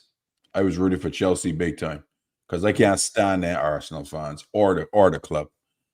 That's my so I just pure hate. I I got serious. For me, I want you to know this, Javon. Barnes didn't sound like this last season. You see, me tell him, say, when he must talk about him pity, me say, do you see the moment you feel sorry for Arsenal or when you're going to realize why nobody likes them? You see it now? You see it now? I told you, City felt bad for these mans. And look at how you hear them talking about Manchester City now. City pity these guys. And look at them now. Yeah? You don't pity these guys. Hey, you don't. Karma, me see you comment them. Your son bad man and it don't look good for you. Let it go. Wash off your heart, man. Wash off your heart in some coconut. There's nothing good to supporting Arsenal, but go on. Go on. Caicedo is deserving red card, to be honest. Wild tackled, he deserved the red card. When Chelsea went up 1-0, my son was telling me, I hope Chelsea pull this off. I says, it's still young. We know with 10 man, you know how Arsenal gonna do set piece FC. They can try to get something. And they get the goal. I just happy there's a draw. Arsenal win the game, and Liverpool get 2 points closer to them. That's all that mattered to me. Because Go ahead, Javon. I want to ask everyone on this because I know my views. Did anyone at all felt like Arsenal created any clear-cut opportunities where you said, you know what, they should have taken that one, or Chelsea struggling to hold on? Outside of Timber's great defensive clearance, that's the only one.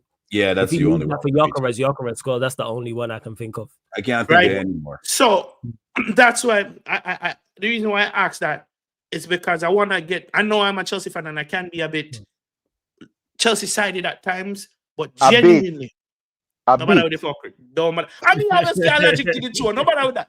You see how he's always keeping there just to rile you out, Javon. And I want to make myself clear because he primes up pity. I don't pity Arsenal. I can't stand them. They ain't the pity here. I've had flawless nose. I've said 4 straight years they may winning a trophy, and 4 straight years they won 0 trophies. What? My agenda's strong against that team, and it never gonna change. What's a crap day winning a Ross? You know what I'm saying? Winning a Ross. Yeah. So my question was: is it fair to say Chelsea clearly outplayed Arsenal for majority of the match? Yes, we outplayed them 100%. Brother, you need to understand this. Arsenal start today with 2 DM and 5 centre backs. But that's them every game, though. Yes, and this time they inverted, hesitate, and try and played him as a DM as well. That is an elite slander name, yo. Hesitate. Yeah, fam. I've been a hater all my life for Arsenal, so ain't just fam. I don't think, fam. It's great, yo. Fam, I don't listen. This game today was just one. You see, Jogo Finito over this up on the left hand side. The transfer window open. Send him back to the favelas. All right. Trossard injured. Play Trossard. I don't care say Trossard injured, brother. Play him. Yes. Play him. You hear me? Play Trossard. Martinelli did nothing today. Today.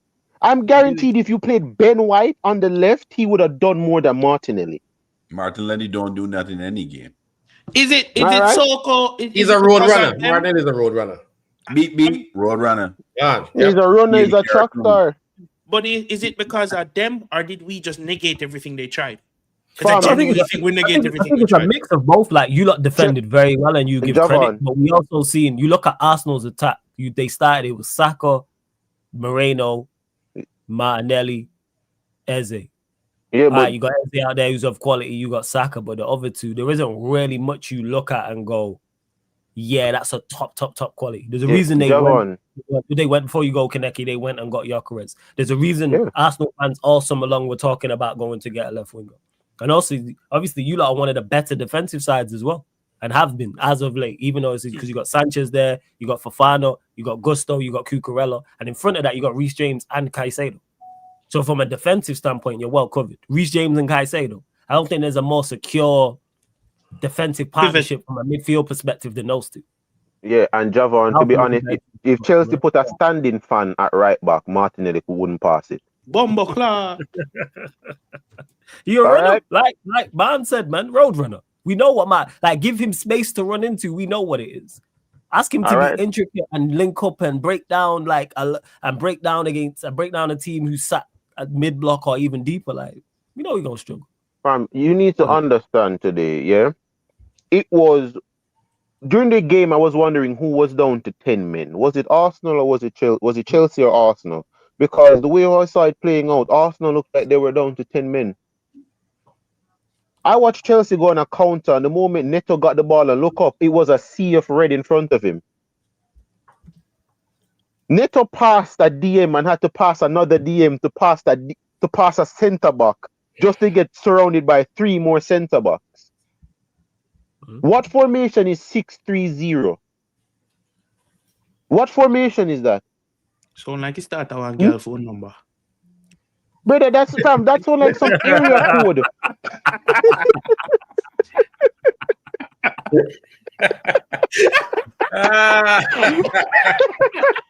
Yeah, that was tight. That was tight.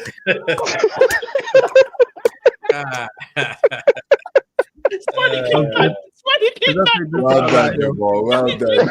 That's what it sounds like. That's what it sounds like. I Fam. can't lie. That's good. That's These good. mans, Arsenal found out within the first 3 minutes. Chelsea's like, one. You see that set piece thing?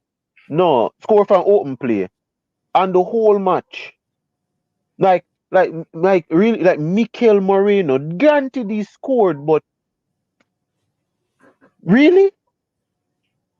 Really?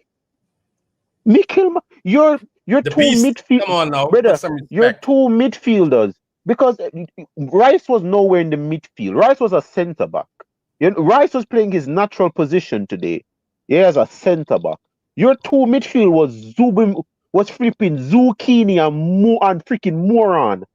Yeah, Zucchini and Moron in on the midfield because what were you doing? Why were you diving into Neto's back, Zubimendi?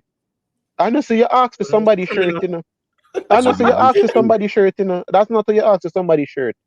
You walk up to them and say, "Hey, after the match, can I have your shirt?" Don't jump on the player's back. I know, so you're not Joe Pedro's girl. Why you try to jump on him back for, dog? You're a grown man asking for a piggyback ride. You know, like have some shame. Have some shame. You see this Declan Rice? You see this Declan Rice midfield thing? Stop it. Why did he get outplayed by a right back in midfield today? Your centre back got outplayed by a right back in midfield today. In everything. Nah, he did. Like I said, Caicedo-less midfield, yo, and he didn't run it. That's when you're supposed to show, like, against 10 men. And the thing was this. I'm the guy. But you don't have to. Caicedo should be ashamed of himself. I agree with TJ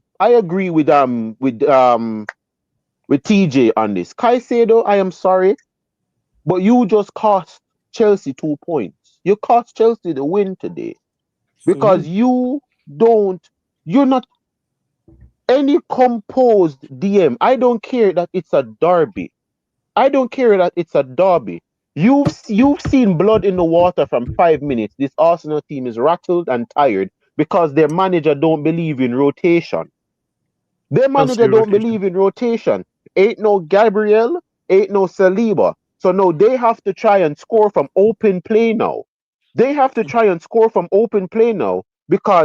who are they going to cross the ball to in their back line? What? Handicap. And for people wondering why I'm saying that, his name is Henkape, but me I call him Handicap because that's what him play like today. Fox. No man. Me agree with that one there. Well, actually, put my name in it because I'm going to say something and then my name I'm going to need for the So just put it in. All right, cool. 1 second. I think I've got that. Give me 1 second. Hold up. I think so. I say, hey, Platinum, you were going to say something? No, Crab, floor's yours, man. Thoughts on the game. No, I'm saying this man hyping up. This man said that Rice is Gerrard levels. So Brother, this man is Maguire with an engine. If you want this brand is a Brexit Kurt Zuma. That's what this brother is. A Brexit Kurt Zuma. Yeah?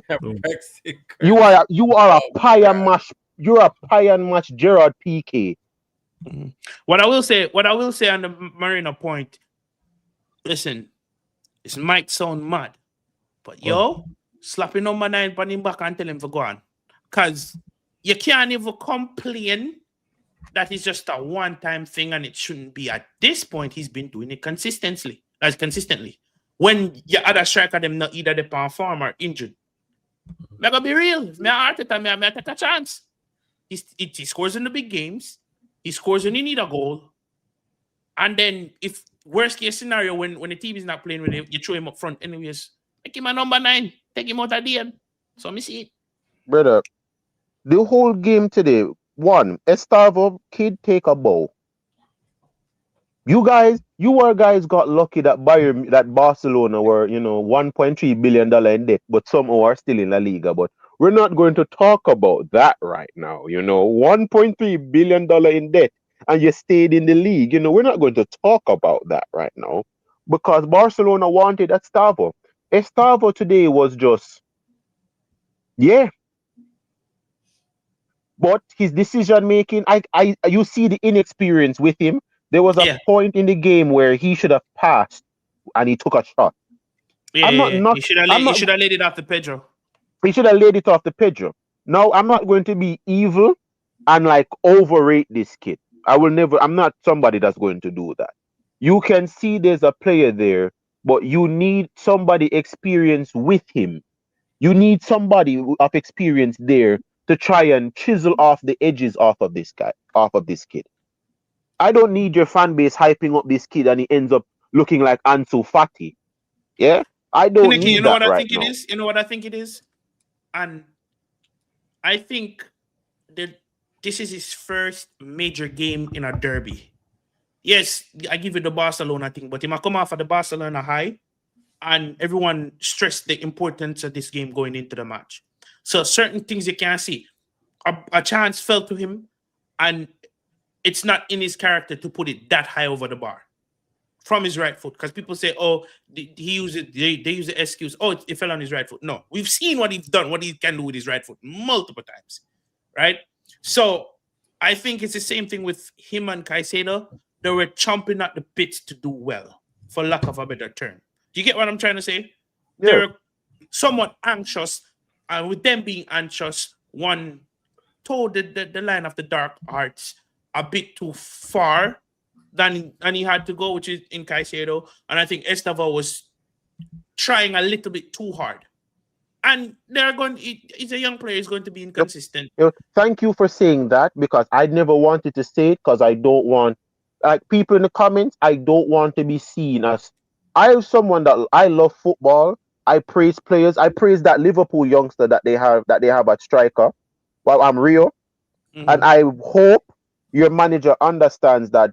Put him beside of Isak in training and just leave him there. Rio has showed me, I've seen a good glimpse of him to know as a poacher, Rio has a future at Liverpool. Rio has a future at Liverpool as a poacher, but I don't want to make it seem like, yo, I am going in, I am not, what's the correct word I'm looking at? I don't want to be seen like I'm over criticizing a youngster. I don't want it seem like that. Because a lot of time when I speak on players, guys, it sounds like being overly critical of them. But this is just how I see football. I love this game. This game is painting the footballers or the painters. You need to be painting me a pretty picture, not whatever haram Arsenal are doing right now. Yeah, No man, then take I'm it trying paid to and do see. so. Yeah, I'm trying to see. You're trying to tell me a story on that pitch, not a horror story like what Man United are doing. I need Better to see yet, an you know, man, actual Manchester beautiful. United do. You actually are painting and they use primer. Pops, Fam, what do you think about the game? you know those painting where you see them put them, where you see the guy put them hand in paint. Pops, were you saying real thoughts on the game? Not sure how much of it you watched or not, but result, Caicedo sending up, all that good stuff. I didn't see anything much, and I heard it was actually on ends calling bigger ends with Shout out Quasi, to ends every time. well, and Quasi was saying it looks bad. The challenge actually happened while we were at the back end of the show. He said it looks bad. I said above the ankle. He said yeah. I said well that is a red thing. It no matter what it looked like. If you're above the ankle, you know you can walk. Yeah, you know you can walk. So, I mean, the flip side of all of this is one thing. I guess you could say. At this point in the season, Arsenal have been to St. James's Park, Old Trafford, Anfield, and the Bridge, and they still got the lead. So they're looking at it and saying, Flawless, you gotta come to me. Javon, you gotta come to me. We gotta go there, and the Jordys gotta go there. If they're confident in their home record, then they're saying, you could talk whatever you want to talk. You could call me Set Piece FC all you want. I still on top, and I've been to all of your grounds. You gotta come by me and take the title off of me. Because not losing to me is a big result at the Bridge. And the way I heard there was, I mean, you got some people who's always go overboard, but I was listening carefully to people saying, well, you know, yeah, we can win on that. And a lot of them sounded, it was a sort of like a full confidence, this pretense of confidence. Then it was almost like, but we ain't gonna lose. And I said, Arteta can do the same thing. Arteta can have that same vision too, where he's saying, yeah, I don't have to win at the Bridge. Just don't lose. Just don't I lose got the again. cushion. Yeah, just don't lose. Just don't lose. You can say what you want after the game, overplayed, dominated, wherever you want. 1 point extra good. 5 points ahead of City still. 9 points ahead of Liverpool. 6 points ahead of Chelsea. Right? Yeah, 6 points. Catch me then. You catch me.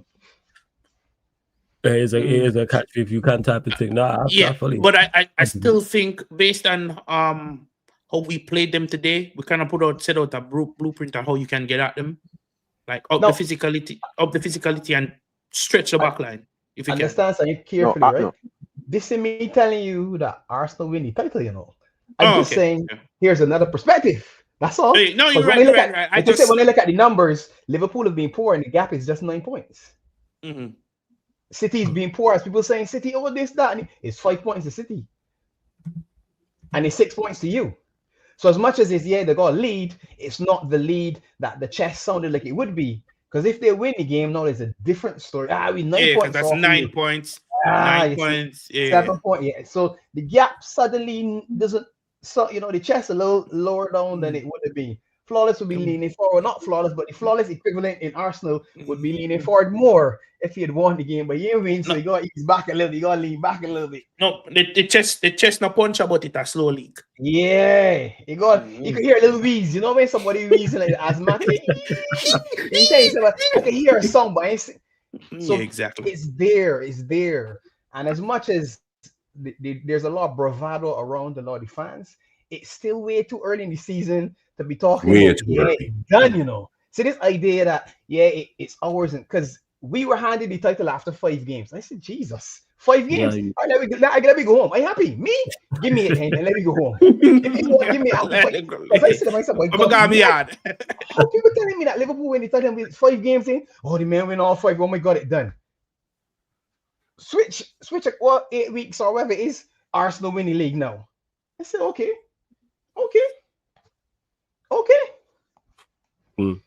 5 points. I see what he's saying. He's cooking. I see what he's saying. No, in a lot. The idea that they've won it is fine. All the content creators on that side, keep doing it. Keep doing your thing. Because the rest, just writing and clipping and saving and saying, dear God, somebody going to run. You're right. Because the Christmas period is literally about to start this week. Because we are midweek games this week. This is it. Yep. This is it right here. You're right, because Arteta started to use excuse today. They had less time, and the games are coming thick and fast. Yeah. Somewhere along the lines, he said that in his post-match today. They annoy me more than when I hear a top manager say the games are coming thick and fast. Shut up. They've always been coming thick and fast. Oh my God. You took the job knowing they're going to be 7 games in 25 days or whatever. There's no Christmas break. It's gonna be cold. It's gonna be rainy. You gotta go to Germany. You gotta play champion. But you want to do these things. The way Arteta is talking, you swear he's never played in the Premier League before. And it's not like you have. And it's not like you haven't been back financially either to be equipped with these things. That's why I don't brother, Arteta is saying all of this. It's like he's never played in the Premier League before. Yeah. It's like he was never a player. Oh my God, we've got a lot of games to play. So you don't play last season and the season before that and the season before that and the season before that? No? Okay. Play so much in the end, but like you know that it's gonna be like 2 games in a week and 3 games in 10 days and when you hear 4 games. Things you're gonna get concerned. Them is things that concern me. I don't, and I hear my man say a lot of foolishness. So when I hear other people say, I can tell you, all right, that sounds familiar. Yeah. Be careful. Well, look at this week. We got 3 Prem games this week, right? We had this weekend, we got midweek, and then we got weekend again. Yep. Yes. It's the Christmas period literally get kicked off now. Let's go, guys. Eat your food, drink your drinks, go in your bed and sleep. Get your rest. Because we're gonna be running. This is what you get paid to deal with. This is why you have a squad of 24, 25, and you pay millions of pounds for Arteta don't do that, Flawless. We know that, and this has always been his downfall. He's played the same players week in, week out, because he wants the consistency. And then when the men start dropping like flies, then they can start making their excuses. The ball wasn't round. It was flying weird in the air and all sort of nonsense. It was raining. It was raining too hard. We had a monsoon on the pitch. The feng shui of the stadium, the feng shui wasn't feng shuiing, the grass was a tad bit. Like, come on, bro. Dead, so we never lose. We never win. You want to know the reason? Because this is Arteta. Win, man. I hope win's good, I hope win's good. Yeah, speaking of win, has anybody seen that, dog? Win dead, so that's why they don't win. I hope win's good, man. I hope win's good. Yeah, because this is Arteta's plan. Plan B is do plan A. Plan C is go to plan B. This is Arteta has nothing else, which is why I said the fact that you're using set pieces as your main way of scoring is what's going to cost you. You scored set pieces for the last 6 months. Do you think from January to May you're going to continue this? Like, I think they probably will, but I don't think they're going to score as much as they hope they would. This is what I'm talking about. This is literally what I'm talking about now. You're coming up with excuses. Arteta, you played in the Prem. You played for Arsenal and Everton. You know how the games are. You've been a manager the last 5 years. You were at Manchester City when they were challenging for everything with Liverpool breathing down your neck. You know the games are coming thick and fast. You know this. Why are you complaining? It's like me complaining. It's like me complaining. I have to get up and go to work. I've been doing this for 15 years. Why am I complaining about something that everybody knows? Like, you're saying the games are coming thick and fast. You think the fans are going to be like, oh my God, wow, the games are actually coming quick and fast. Really? Well, the games. Really? Like, really? So you're just going to start with the excuses now? Saliba is injured. Why are you doing high intense training right after playing Bayern Munich? Are you stupid? Are you actually stupid? You're playing today and what's his name just pick up an injury. I guarantee you're going to see him play again in the week. Saka is going to play again in the week and then play on the weekend. And when that team starts, and the moment that team starts to crumble, yeah, then you're going to start hearing, oh, it was the injuries. Who told you to injure the players? Who told you to overplay your players? Eh? Who told you to do this? Did you tell Arteta to overplay the players, Barnes? Nope. Did you do it? Javon, did you tell Arteta to overplay the players? No. Okay, so why? So when them overplay the players and the injuries happen, and the Arsenal downfall predictably starts happening, why are you going to start blaming injuries? No one told you to do this. No, but there's no excuse if it does happen. Brother, Arsenal are literally elite at making excuses. No, the manager is. The manager is. No, but there's none now. Let me be honest. There's none now. You hear me? There's no excuse. The squad assembled is arguably the best squad that there is in the Premiership. Mm-hmm. That's not coming from me. That's coming from players that play in the Premiership. Mm. Not that like a banter thing either. There are players in the Premiership that said, no, but look at them. Then I've heard Arsenal fans saying, oh, yeah, well, we better know. Because this person was out, Odegaard, and did the list. Odegaard, Saka, this, whoever, 4 players, Madueke, they did the list and said, look, we can now handle these. So you can't turn around in 2 weeks and say, oh, it's injuries. Because you had the quality and depth. You said it. You said you had what you needed in a striker, whether he's prolific or not. But you said, not me, you said that. So there is no excuse. You got the best defensive record in the team and the second best attacking record in the team. You don't concede 2 goals in games and you generally score. So at 13 and you got 25 goals. That's almost 2 goals a game, and you don't concede more than you're less than 1 a game. Mm-hmm. So there ain't no excuses, to be honest. 0. Yeah. Mm-hmm. And I ain't saying it from a funny perspective. I just saying it from a real. Him, Arteta, he can't be seriously coming out and saying anything about players or fatigue or injury or not enough of this or not enough of that and expect people to take him seriously. You can't. What you saying, Lex? You good? Solid blood. Where you dealing? Yeah, blessings, man. I'll show what you watch. Thoughts on your game, quick. I know you ain't around My for game? too long. Yeah. Don't really give a shit, bro. You don't care about the win. Isak scored bad. Oh, yeah, and what? The man should have scored from game week 1. Him should have dep on 15 goals right now, Bridging. I don't love there celebrate underachievement, Javon. I'm so proud of these guys today, brother. Rubbish, you should have win. You should have win. Proud of who Caicedo get red card and sell the game. Proud of what? But you're not. Of course, I'm proud because guess what? According proud to of the what? world, You're Chelsea. According to the world of football, we're going up against the best team in the world. You're Chelsea. We should have been tell you we proud should have of been what? put to the sword. Proud of what? You forget your time. You forget your team. You forget your team. Robert Sanchez, man. Oh, well, you can proud of Robert Sanchez. I never sell a game. Never sell. See that? We catch him. You can proud of Robert Sanchez. Can never sell a game. Normally, would have sell a game, but he never sell it this time. But yeah, man, listen. All right, wonderful will be West Ham 2 love, brother. It is expected. All for the rejoice. Oh, it's a resurgence. Brother, what is this? We're supposed to win the league with the 8th place, blood. You know what I mean? And you know what's funny about it? You see, if we go up on a wicked run, we can still win the league to them on their shit, bruv. Look, we lose 6 games pretty much in a row. I would have 9 points off top. 9. Crazy.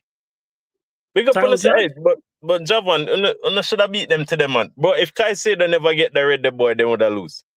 Swear down, because Caicedo that play good, him just a little bit rushed still. Mm-hmm. It's just unfortunate that tackle where him going, and then him going and try to play it off. But I feel like that make him get the red, you know. I'm trying to say, oh, I'm injured. Oh, yeah. Maybe if him did do the little humble thing, they would have feel sorry. You know what I mean? Yeah, bro. The man them say, yo, yeah, try to trick me, red card. Say go, bro. Say go. Yeah, unfortunate because, for be honest with you, bro, it just shows, say, yo, the Arsenal will just have the characteristics, bro. Them just have the characteristics of a losing team, irrespective of what achievements them achieve, because them over-celebrate simple wins where don't actually get them nothing, and then when a pressure time, nobody not really step up. Look on Foden today. I get it. Them did play Leeds and what have you, but look on Foden. Foden wrap it. Him back to goal and him just spin and wrap it. Nobody not wrap it for Arsenal. No, Chelsea have 10 men. Or not the greatest team. Win. Yeah, I mean win. But yeah, man. It's still flat out. Alexander Isak, you have about 20 more goals to score for me. Actually consider you as anything relevant. Who else? What else we are talking about? That was yours? Verts. Yeah, man, but bro, you know what I find funny about this? The performance of Wirtz do today isn't nothing special. The only reason people highlight it is because of win. Because Wirtz has played like this before in multiple games. It wasn't nothing extraordinary. It's just that the man them actually finished them chances today. That's the only difference. But if we were winning the whole of this time, man, them would actually look on Wirtz performance and say, oh, Wirtz never plays, so what? But the man them ever bush Wirtz always give the man them chances and do good things, and the man them always bush it. But today him just look a little bit more stronger, a little bit more comfortable. Maybe it's because it's West Ham, or maybe him just get acclimatized to the league because I guess him play more internationals, him play more with us, him get more confidence and so on and so forth. But maybe too, the fact that we dropped Salah had something to do with it. Who knows? Because at least the ball stick when it go over to the right instead I get miscontrol for a throw-in or a goal kick. You know what I mean? It's like this. It's a very unfortunate situation, but that is why enough of the man we talk about Salah so disrespectful about him, because it's a case where if him not score or assist, it don't really contribute to the overall play of the team. because the ball usually go to him for end product, and if there's no end product, then the play dies, and then we either get encountered, or we just turn over possession. So maybe the change was necessary, as well as member flawless message from the start of the season. Salah needs a break. The man needs a break, bruv. People don't. Yeah, I know the opposing fans them love to say, "Oh, you're using it as an excuse, this and that, blah blah blah." I don't use the Jota thing as an excuse to everybody, but to me, certain players me can use it as an excuse for, and sometimes you need a break, blood, especially if when you lose a loved one, but then you continuously frequent the same places where that loved one, like it mess up your meds. Take it from me, blood. You know what I mean? So I just feel like them man they need a break. And to them get bench, him not even get sub on. So the Saudi thing, Saudi, if you have 150, we get back the Isak money, I will actually don't feel so bad no more. So just run with the 150 Saudi. Blessings to Salah. Salah has been great, but after a while, the man them just Hazard did have to leave, Bale did have to eventually retire. Zidane and all of them man did have to retire. The greats, Ronaldo did eventually drop off, him retire. The real Ronaldo, not the other one. About Brazilian. Yeah, man. So even the greatest of the greats, no matter how great you were for your team, at some point you're going to retire. At some point you're going to leave. No. Is it a case where you're going to leave with 150, or you're going to be like Trent and disappear for free? Like a proper dickhead. Yo. Yeah, the vibes change when you said Trent enough. You know what I mean? Yeah, because it's like when you load a gun, it sounds different. Because it's empty. You understand? So I just one of them cases like, make the changes that we need to make. We could go up on a run. Because, bro, we're 4 points off second. How are we 4 points off second, blood? The league's terrible, that's why. Brother, absolute. No, flawless. It's competitive. It's so competitive. Nah, two things rubbish. Can be true. Like the other day, like the other day, may I watch, and the man them consistently use stupid examples, right? May I watch. I think it was Eagle and what his name? Lee? Them did argue. Yeah, Gunner. So the argument was that the Premier League has better quality than La Liga, which is absolute rubbish. It's just that the two different leagues, and to be honest with you, unfortunately for you guys, I don't produce more content because I seem as if I'm one of the only persons who actually have a brain in other space. So let me explain it to you, dickheads, yeah? We spoke to you about this. Just putting that out there. Continue. Yo, we don't need, listen. You never need to interject that. You could have wait. But anyways, let me explain it. No need, this guy ad-libbing. Listen. Let me explain it. So both leagues have different priorities. So the reason why the quality in terms of football in La Liga is better is because they focus on actually the art of football, the sport of football. The Premier League focuses primarily on athleticism. So when these, that is why you will hear coaches and teams complain about how other teams play, because some other teams just show up to get a result, while other teams actually show up to try and entertain the fans and actually play football. In La Liga, every team plays a high line. They try to play tiki-taka football. It is more pleasing to the eyes. They try to get players with more technical ability. That is why they thrive there. Now, if you interject a little bit of pace and power in one and two of them teams, then you would notice those players tend to do better because usually it's slower players in those leagues with a high line. It kind of benefits a lack of pace, man. The difference is the Prem now focus more on athleticism.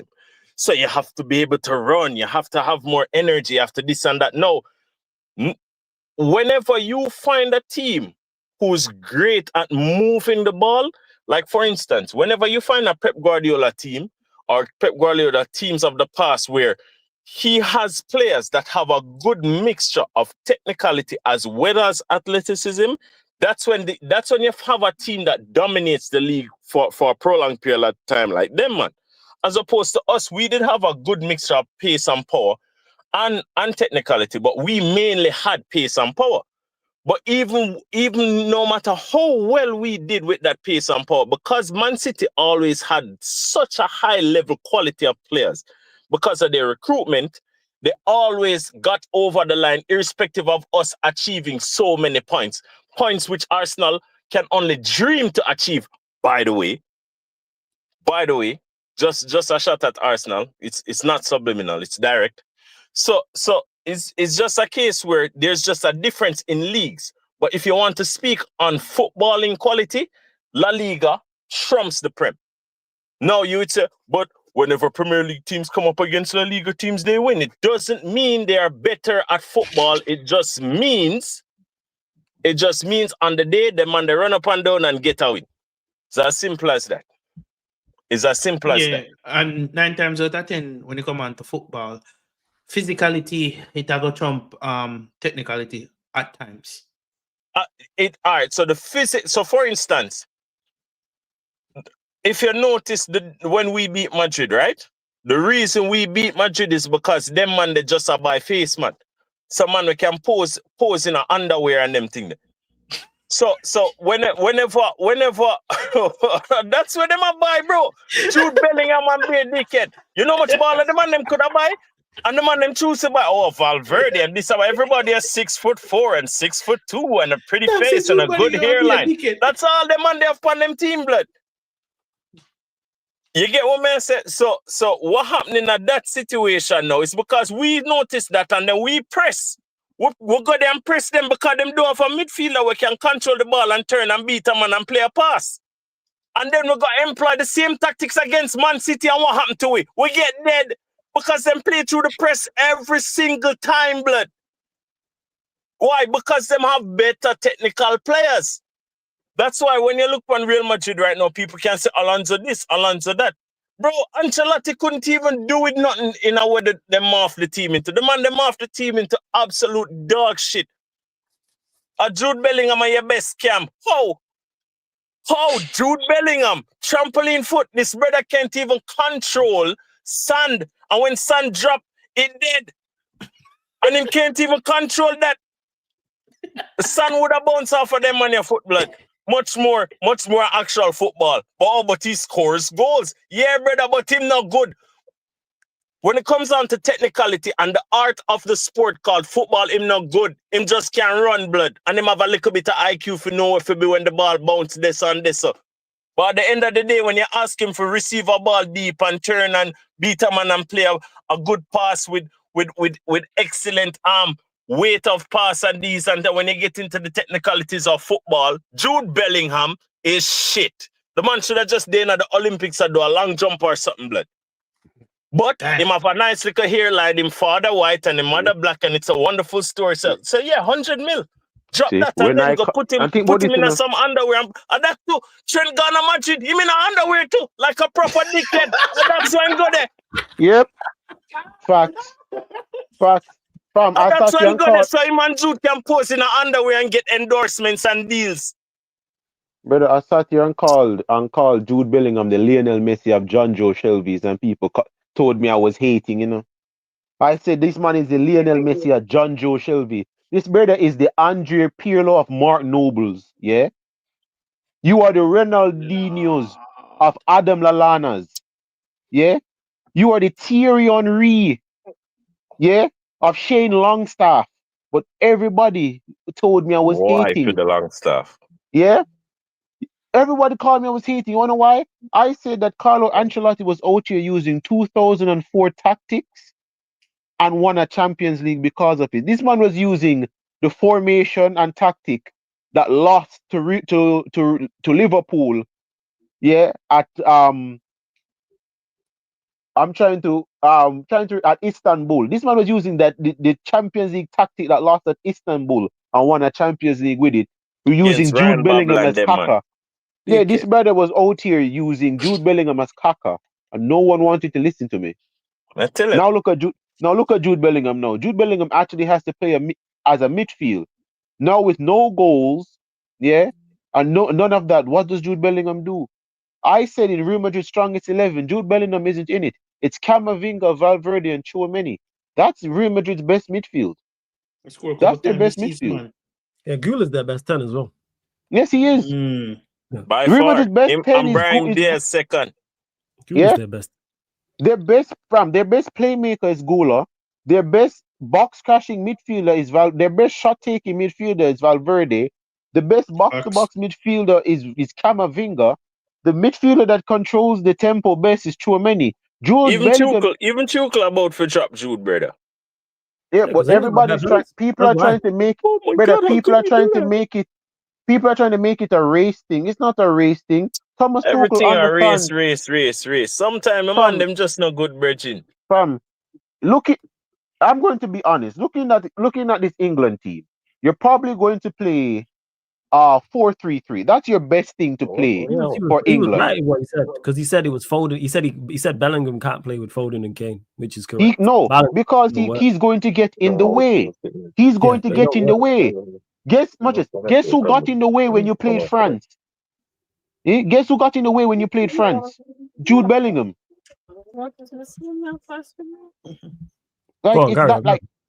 I'm like, look who got in the way for England when you played France? It was Jude Bellingham. Tchouameni was out here having the space of the whole pitch because Jude Bellingham wants to play beside of Harry Kane at striker.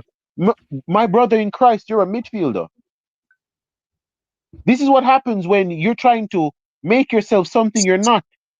You're out here with these goal things. Okay, Jude Bellingham, there is no goals anymore. What do you do? Look at Gavin Birch. Gavin Birch doesn't score goals. You want to know what Gavin Birch is? A fantastic midfielder. Jude Bellingham, you are literally a high-energy Jesse Lingard. That's what you are. You're a high-energy Jesse Lingard. That's Don't literally what Jesse Lingard, blood. Yeah, you are a brother. You are a Super Saiyan 2 Jesse Lingard. That's what you are. Look, when I ask you, what does Jude Bellingham do? Passing, not good. Dribbling, not good. Defending, not good. We know what he is in regards to. You might have already mentioned it about athleticism, and that's utilized. That's why you've seen the best of him under Ancelotti when they won that year, and he was just box crashing. You have the technical players around him, and he just crashes into the box. Modric and Toni Kroos, and Tchouameni was doing the heavy lifting. Yeah, 100%. You know why? Because Ancelotti's a smart man. He knows how to use Bellingham and how not to. If Bellingham was in the pivot, it wouldn't have functioned. All right, you can run up and down. You know where the goal is. Don't worry about involved in build up. Don't worry about controlling the football and being silky and being link up, man. Just box crash. There was a goal he scored against Manchester City. I think it was that season. I think Vinny went through and he went to lob the goalkeeper, boy. It was bad. He came off the post and Jude just ran. That just sums him up. Man just ran past 4 or 5 players, including some of his own, and just crashed the box. But when I'm looking at this team, that's all man did, yo. Man. Just crash the people asking, give them a run. Because people are saying, yo, if in this England team, rightfully so, if I'm looking at this England lineup, your midfield should be Declan Rice, Adam Wharton, and I'm going to say probably at Cam, it's got to be Palmer. It has to be Palmer. So Adam Wharton, Declan Rice, and Palmer. Jude Bellingham is not supposed to be in that team. In international football, you need control. You need control. He's not that type of 10. Like, if you're going to play, like, we know he's a box crasher. Jude Bellingham is chaos. That's what he is. You are chaos. I think you take him, because off the bench, he'll get you a goal. No. But here's the thing. Yes. Here's the thing. Once you understand what a player can give you, you find their best attributes, then you utilize that in your team. So if you know, say, Jude Bellingham, I go give the box crashing. You put him in a position to give the box crashing. If you know, say, he doesn't have the other facets to his game, and you put him in those positions, and you are a donkey, and you are a gun spot. That's it. Because the man can only do something. It's like me saying I need a... Go ahead. No, go on, Javon. You on the road? Carry on. It was like I said, me need somebody to pay the host. I'm going to hire one plumber for do it. If I come back and the host fuck up, I don't know plumber fault. Yeah, it's not the plumber's fault. It's your fault. Man hired a plumber to do a painter's job. I hear it. But Tuchel's smart enough to figure that out because it's mad that he just didn't single out. I forget what happened between him because he said him, Foden, and Kane in particular. That don't work. 3 talented individuals, yes. But can they work in a functioning team? No. Balance. So someone has to get dropped. Because to me, two talented individuals and Jude Bellingham, brother. Stop this. Yeah. Nah, he's a talented individual. But Foden shouldn't play either. And I rate Foden. But Foden shouldn't start. No. Foden hasn't done anything to start. What Ball Pre-TV said, that right there are 3 fantastic names. Anderson and Rodgers. I can even say that Gibbs White has done more this season to show why he should get called up over Foden. So far this season, Gibbs White has done more to get an England call up than Foden. Which Gibbs White? Nottingham Forest. Yo, hold up, first. I got bunks, family. Hey, crap. Blessings, man. Every single time. Big up the man on the panel. Man, them the 17th. Every Big time. up to them Chelsea, I'm saying performances. I'm not talking about league position. I'm just saying performances. Every time. Big up, crap. Yeah, man. Bless up. I'm saying performances, Lex. I'm not bringing up anything else. I'm talking about like his performance-wise. Performance-wise, he's done more than Foden. Over Foden? Fam, he's done more than Foden. Not because the recent games are Foden getting GA now. Let's not act like Foden hasn't been doing anything this season. Foden hasn't been doing anything this season. They both struggled early on because Foden went at it and Gibbs White and what's his face? Ange was there and not just Gibbs White. Forrest weren't performing well. That's why this Anderson conversation is crazy because when Ange was there, there was no talk of this guy. There was no talk about that when Ange was there. Well, now all of a sudden he's the guy. But Tuchel is doing the correct thing of saying, yo, Tuchel knows how to use Jude Bellingham as well. Let's not even try and act like that. Tuchel knows how to use him. Because we watched Tuchel win a Champions League with Mount Werner and Havertz. One thing he knows what to do is to utilize players' strengths and cover up their weaknesses. He can put a team together. That's why he realized, hey, you know what? This Chelsea side is very, very good defensively. So you know what I'm going to do? Make sure we solid defensively, don't concede goals, and just kick the ball forward, and these men will figure it out. And that's what happened. I think Chelsea won the Champions League, and it was the best. It was the best. They had the best defensive record. Yeah, they did. One goal you not conceded in knockouts? Yep, and that was against Porto. Yeah, but now I'm saying overall it was 2, right? Was it 2 in the knockout stages? Yeah. Man, smart enough. Man's like, hey, I got Havertz, Mount, and Werner. Yeah, I'm going to. Let's not forget, like, yo, Edward Mendy was working something. I'm not going to finish that sentence, but Edward Mendy was working something. Let me get scoreline predictions before we get out of here. Let me go to you, man. Fulham, Manchester City. What are you saying, Barnes? Fulham, Man City. Fulham, Manchester City. Is it in the Etihad? No. Always say home team first. It's at Fulham. Okay. Always say home team first. City just 2-1 City. 2-1 City. What are you saying, Javon? 2-2. Cool. Pops.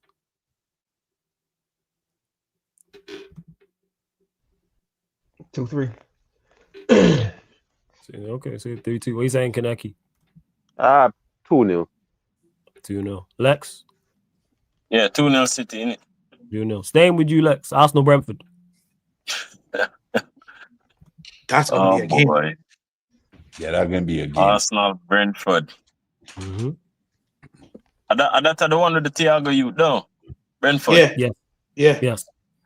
Long throws and all that. The youth there play still. Yo, 1-0, innit? Run me that.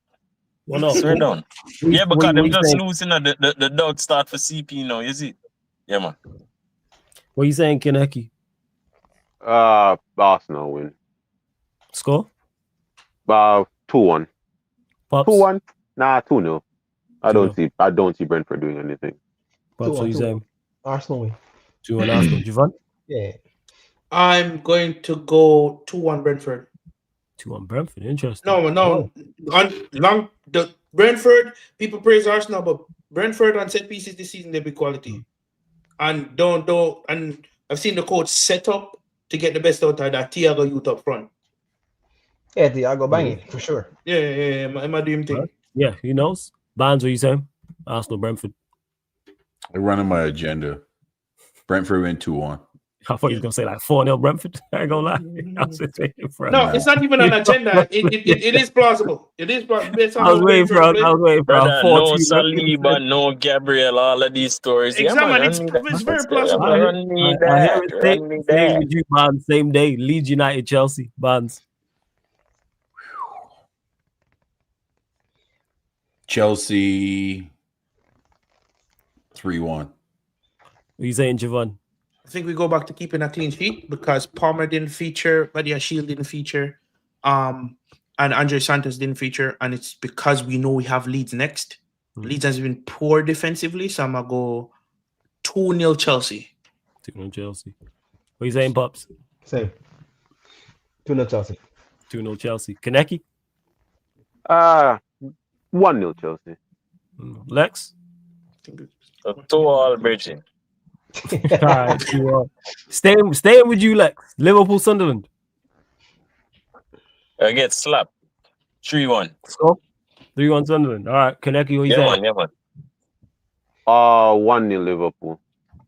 Pops? 1-0. 1-0 Liverpool. Are you ready for that? No, rake me up. Sign me up for 1-0. Clean sheet again. Clean sheet again. Yeah, I I see it. Yeah, man. Is it at Anfield? Yeah, always say the home team. 2-1. Slap 2-1 Liverpool. 2-1. Actually, I Sunderland, you know. Pops, you're saying 2-0, right? Tell yourself where I lose that. The 2 points off Chelsea and Arsenal. Me change that. 2-1 Sunderland. I'm going 2-0 down this weekend. I'm winning 3-2 blood. Javon, rearview mirror and realize Liverpool looking a little bit too close. Nah. Better fall back. Bill. What are you saying, Barnes? 1-0 Liverpool. 1-0 Liverpool. Staying with you, Barnes. United, West Ham. 2-1 United. Javon, watch this fucking hater. Go on. Say it. Yeah, I know what you're going to say. Go on. 3-0 West Ham. As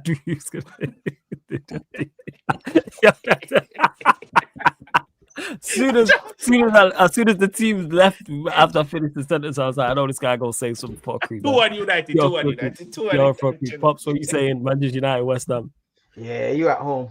I ain't seen nothing. For Callum. Where's my shit, bro? We're born today, so and Paqueta off. Stupid red card talk himself into it. Yeah, man. A 2-1 United, man. Yeah. So you saying the same? Kaneki, what you saying?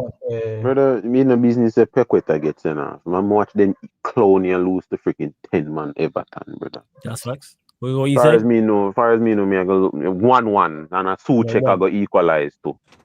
What you saying, Lex? If that happens, I'm calling you, Kaneki. Yo, listen. We lose to we beat them money, yeah? And we lose to United and we've been shit, yeah? So I know so them money is shit. So I get a 3-0. Manchester United. 3-0. What do you mean? I'm asking. I'm just double checking. Yeah, man. All right, cool. I just didn't expect that. That's all. You caught me up. All right, the man, they're rubbish, bro. Double game weekend. So obviously these are the weekend. These are next weekend's game. Early kickoff. Aston Villa, Arsenal. Floor's yours, Lex. Aston Villa, yeah.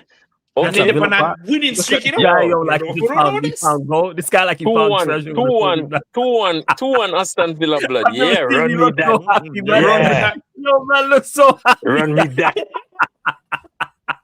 Unai Henry. What at the pain of the existence that good evening. Him not lose that game there. So me have faith and trust. In a when him again? Unai Henry. When he said to me, just off of the stream alone, Arsenal will lose that game there. Never me tell you that.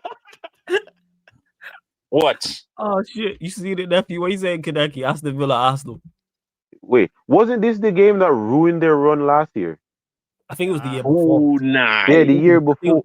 Yeah, it was the year before the last. Last year was the West Ham game. Yes, that was a West Ham. You're right. Someone in claret and blue. Yeah. Yeah, so Unai Henry just basically just needs to draw.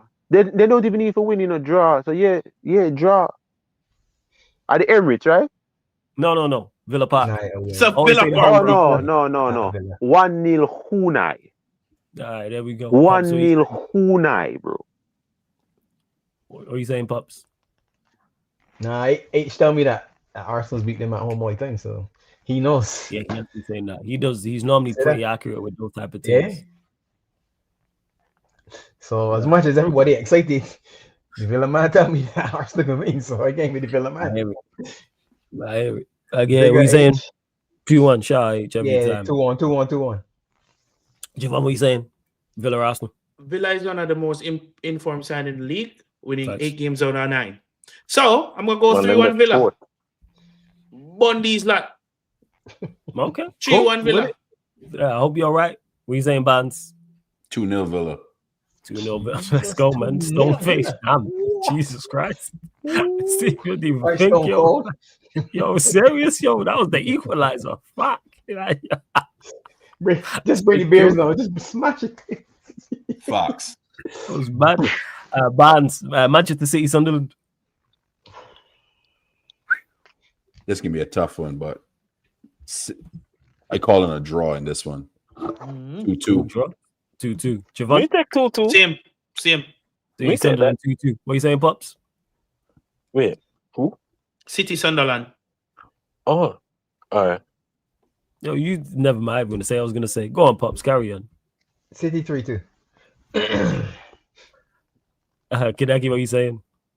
Yeah, 3-0 Manchester City. We know. Lex, what are you saying? Manchester City, Sunderland. 3-1 City, man. 2-1 City. All right. Is it at Sunderland? Never mind. You no, said at City, man. Home team first, man. Home team first. Yeah, stressfield. Lex, what are you saying? Staying with you, Bournemouth, Chelsea. 2-2. Kidaki? I'm gonna be honest. That's fair. Chelsea have played good so far. You know what? You get Chelsea 2-0. Chelsea 2-0. Pops, what are you saying? Bournemouth, Chelsea. Bournemouth at home. Yeah, their form has dipped. Caicedo still missing. Yeah, he'll be missing. That's right. Me or John. Yeah, straight red. Desmond. He's got 3 games.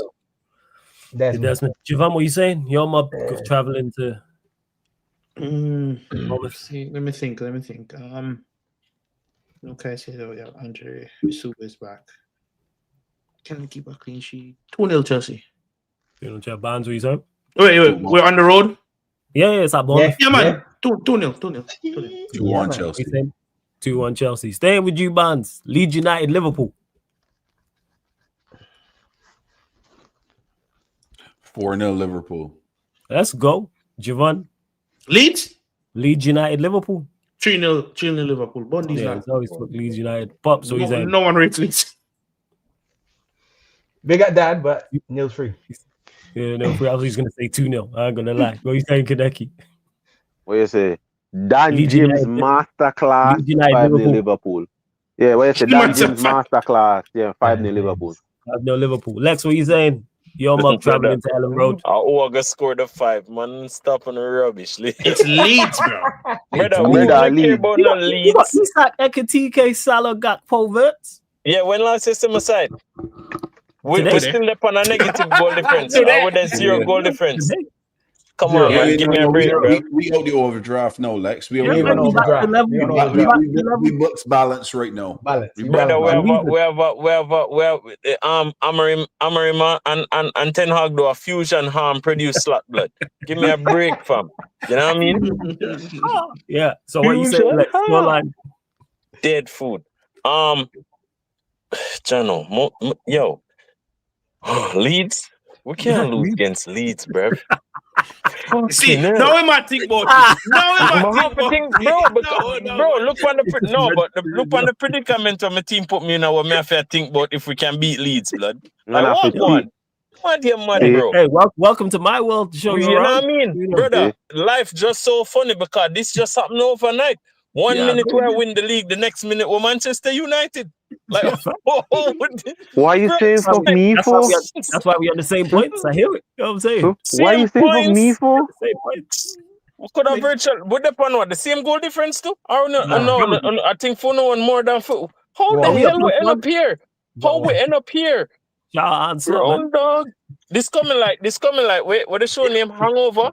Yeah, bro. Yeah. It's coming like hangover. 1 minute the man them safe and secure, everything nice. The next minute the man them about to lose them lifeblood. Out of nowhere. All of a sudden there's a giraffe on the roof. I hear it. You know what I mean? Bunking in the house, all sorts of rubbish. Yeah. Man, them end up on Bangkok. Yeah, seriously. There's a horse walking around the apartment. There's a horse walking around the apartment and a midget fighting a badger somewhere in the bathroom. And you're like, such man have a random baby overnight. Same manager, same everything. There's a baby on the counter. Van Dijk jump for alley-oop. Literally a jump for alley-oop. You know what shocked me that him never jump for your next alley-oop today again. He's out there catching lobs like he Wemby. I know. I see. Bro, Jesus. Somebody save me from this nightmare, blood. Today I wonder, can we beat Leeds? Leeds. Wake me up inside. Wake me up inside. Hey, man. Crazy, blood.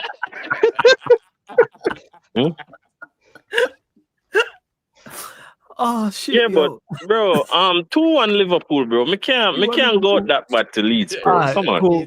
Final prediction before this next show Monday. Wolves, Manchester United. Stay with you, Lex. Wolves. Yeah, Wolves. United. Wolves United. Yeah. Jono, Amarim, this is the next thing. Yo, all right, I'm just like a prediction. 2-2, yeah, man. Can't bother with it. 2-2. What are you saying, Kaneki? Which Wolves versus Man United? Yeah. We traveled to the Molyneux. Yeah, and Wolves not win a game yet, right? Nope. I am shit scared of going there because of that stuff. Exactly. I am absolutely shitting bricks because they have the first game, yo. Yeah. I am legit. If they had one win, I'd be much more confident going into this game. But the fact they haven't won at all scares me to death. And if I remember correctly, don't they have a positive win record against us at their place? They do have a good record against us. I think the last time we won was when Maino scored. Remember when Maino scored late? He scored that bad one. That's when Maino scored. And that was our first win in 3. That was our first win in 3 years. What you say? You know what? We've actually been putting those type of records to bed. A lot of the teams can't get that game, bro. Yeah, because the manager an idiot. But a lot of the places a lot of the teams we have bad records against, we've actually put well. We've actually like Liverpool, Brighton, Palace. Like we ain't won at Palace in 5 years. We haven't scored there in 5 years. Up until today. Brighton, we hadn't beaten however long. Liverpool, we hadn't won that in 9 years. So, but yeah, them being winners scares me. I need them to win on the weekend still. That game against Wolves. I need them to win, man.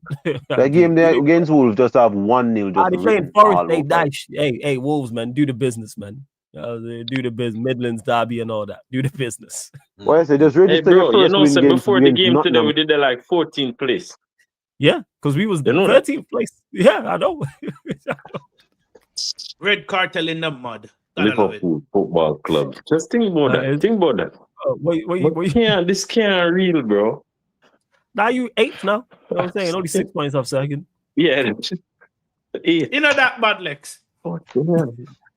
Yeah, all right. Yo, man, them. Look more. My gun.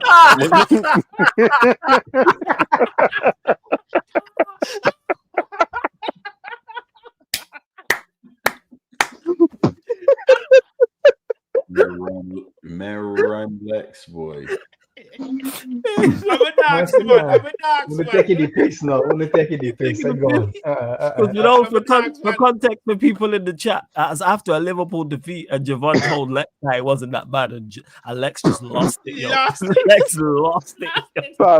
I had to put my head. He lost it. He went off. He started talking about, so it's like catching your man with another girl, but ain't that bad. You know what I'm saying? Because he only gave us 3 strokes. Yo, y'all gotta check out that stream. Yo, that was hilarious. Oh my god. I'm in the chat as well. What are you saying, Kaneki scoreline prediction? What are you telling me? It was the Man United Wolves game. Yeah. United Wolves. Yeah, Wolves. Manchester United, I should say. Yo, Wolves, just register your win against Nottingham Forest, dog. I beg, because this just have 1-0 Wolves written all over It really does, yo. If they don't beat, I am, like I said, I am. Just like, The most, and the thing is, that could be the most dirtiest 1-0. it's Like gonna a be 1-0 scrappy, it's way. gonna be horrible. Late on a Monday, UK. Oh shit. Yeah, like, brother, like after you watch that 1-0, you just have to go into the show and just soak for a bit, man. Just a dirty 1-0. Do them weird, Oh, Beard in Epsom salt and blue soap. Or wash out. Brother, some bleach, you know, and consecrate Dettol. yourself You need some after, Dettol. man. Yeah. And Jaffe Bible said time. Wash out the Yes, demons. Yeah, You know, little salt and lime. Yeah, Strand Larson, late pen. It'll be some nonsense. You know what I'm saying? Someone will handball it or some stupidness like that. It'll be like, yeah. No, Go on, make it worse. You see the header what Marino scored today? Something like that. Mm-hmm. Yeah. Make it worse. What And Martinez, him a go dunk pun. What you saying, Kaneki scoreline? I'm going to be positive and just say 1-0 Man United. There we go, man. Like, dog, please, brother. He don't ask so much. He doesn't ask so much, people. Bro. He doesn't ask so much. Please. Man, just survive a hurricane, brother. Please. Don't do this right Do now. your work. That's what he's saying. Just do your work, Sean Dash. Oh, you're saying make sure Forest pack them up. Make You know what I'm sure saying? The game, Wolves the midweek. going into this game without a win. That's all we need. We can't lose Kineki to heart failure. I'm bringing Dog, please. Please, me not even ask you it work out. Just don't, dog. What you saying, Pops? Want Sean Dyche to do his job. 1-0 Wolves. There you go. Javon, what you saying? What? We played Wolves twice. And them are shit the 2 times, brother. No must can beat them. 2-0 United. We lost the 10-man Everton, bro. I'm no win today. Grimsby. Damn. Thank you. Yeah, would you like the list to continue? Listen, may I have a little faith? May I allow the banter thing? Yeah, you can have a little faith. You know what? Faith working with hope. You know what I'm saying? You go to that strip, you'll find them together. You know what I'm saying? Yeah. You'll find them, man. They in there. And then I just see little mongrel dog walk out, name win.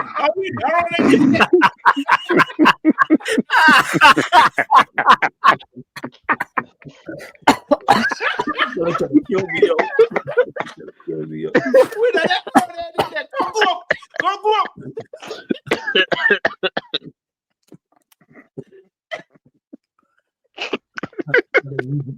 Leave 4 win alone, man. Yeah, there is your 4 win. What you saying, man? 2-1 Wolves. Yeah.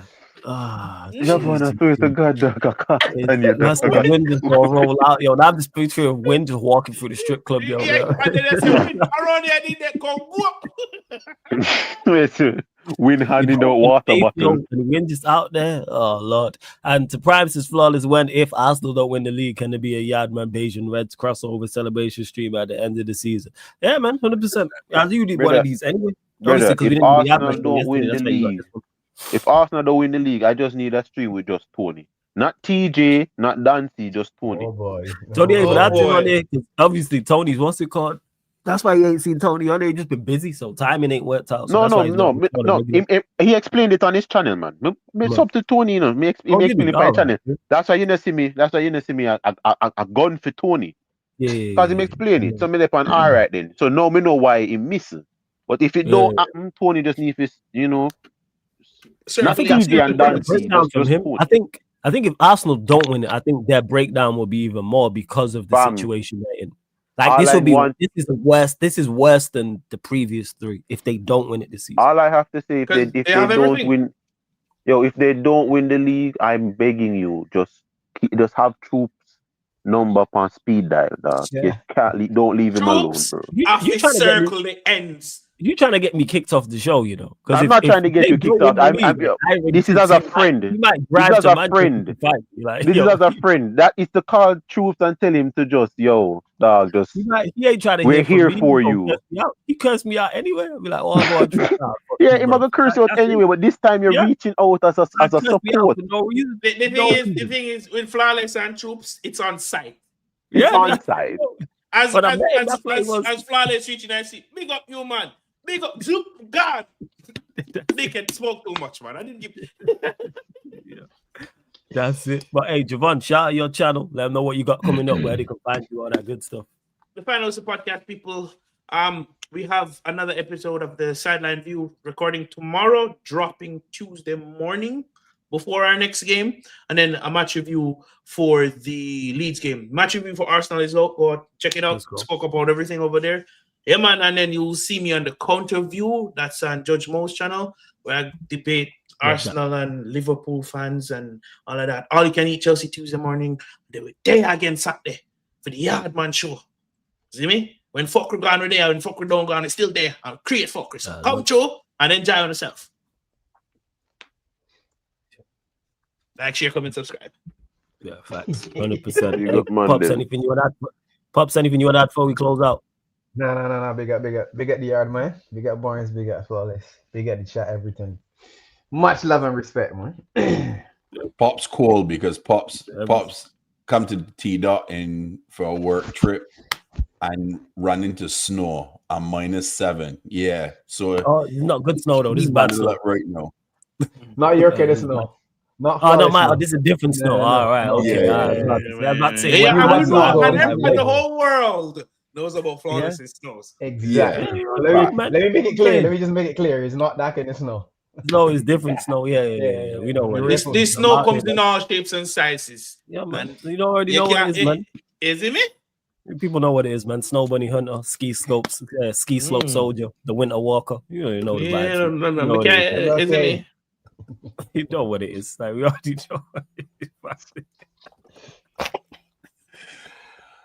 You got to Egypt. Frosty the Snowman. You know? Yeah, man, he's Jack. Man. He's Jack. You know the mayor of mayonnaise, the lactose leader. You know what I'm saying? Cravendale consumer. Lactose leader. Cravendale consumer. Cravendale consumer. You know what it is, man. Milk Luther King Jr. Like, we know the vibes. Hey, vibes. First shots, man. It's a 50 pints of milk. Yeah, man. The milk, yeah. Like, people, the reason why Flawless here never sat out when in the pan stream, because he's Jack. You know, he's Jack Frost. You see me? He might prepare for the snow bunnies, them. You see me? So winter time now, theme time now. Theme time now. You know what I'm saying? It's winter. Wherever I am is winter. You already know. That's the season it is always. You already know how it is. Oh, shit. Yeah, subscribe to TV. Hit the notification bell. Reaction show tomorrow night with us.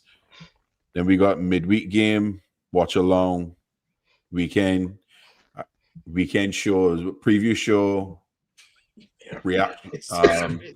The game on Sunday, and then we're back here again Sunday night, Barbados show.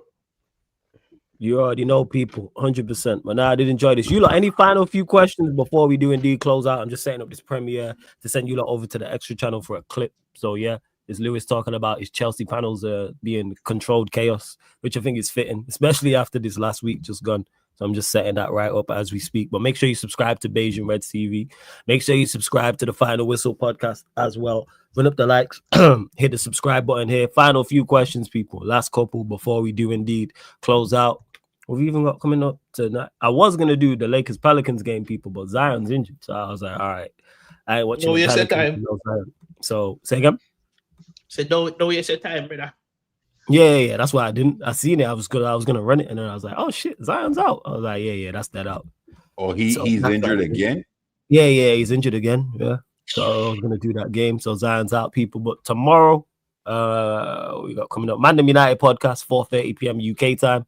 So Mandem United podcast, talking all things Manchester United, and then sports Q&A. It won't be solo, but that'll be 11:50 p.m.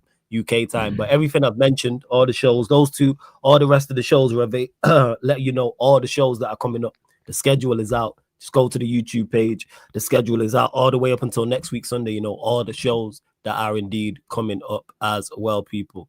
So make sure you check them out as well. Monday all the way through to Sunday. You already know what it is. Yeah, feel free. Ask it, Prime. Go on. One quick. Ask it. And yes, get us up to 100 likes. Get us up to 100 likes and hit the subscribe button as well. I don't even know how many. I know there's some new people in the chat. Hit the subscribe button. All right, we've gone past 15,950. Run up the subscribers. And don't forget, people, one last thing. This show, all the other shows you see on the channel are available on all audio platforms. Spotify, iTunes, SoundCloud, etc., etc. This guy really asked this, you know. This guy an idiot. Yo, whole fool. Would you want me to brother come guy bed? Come go up, man. I'll connect you left show. I'll connect you left show. And hey, Ocean, big up, man. Says love the stream, one of your best. Hey, man, love that for you lot. Love the fact that you lot love this show. I thoroughly enjoy doing this show. This shit hilarious. The separate is hilarious, and then together you already know what it's gonna be. When you bring Caribbean people together, you already know it's gonna be something hilarious. You know what the vibe is gonna be. Is this even set up? What the fuck is going on? Trying to make sure this premiere has set up, people. I believe it has. Let me just double check. But yo, anything else you might want to add before we close out? Spurs are shit. Spurs are dreadful, man. They're horrendous outfit. But all right, people, we're gonna send you lot over there. That was unnecessary, Javon, but we moved. But yeah, it was. Bro, I'm gonna waste 90 minutes. I'm gonna get that back. Why wait against who you watch Spurs versus who? Saturday. Yeah, it was the last game because it was the last game of the weekend. I don't watch Spurs. Why do you think? Why do you think I don't watch Spurs? I do no Spurs watch-alongs.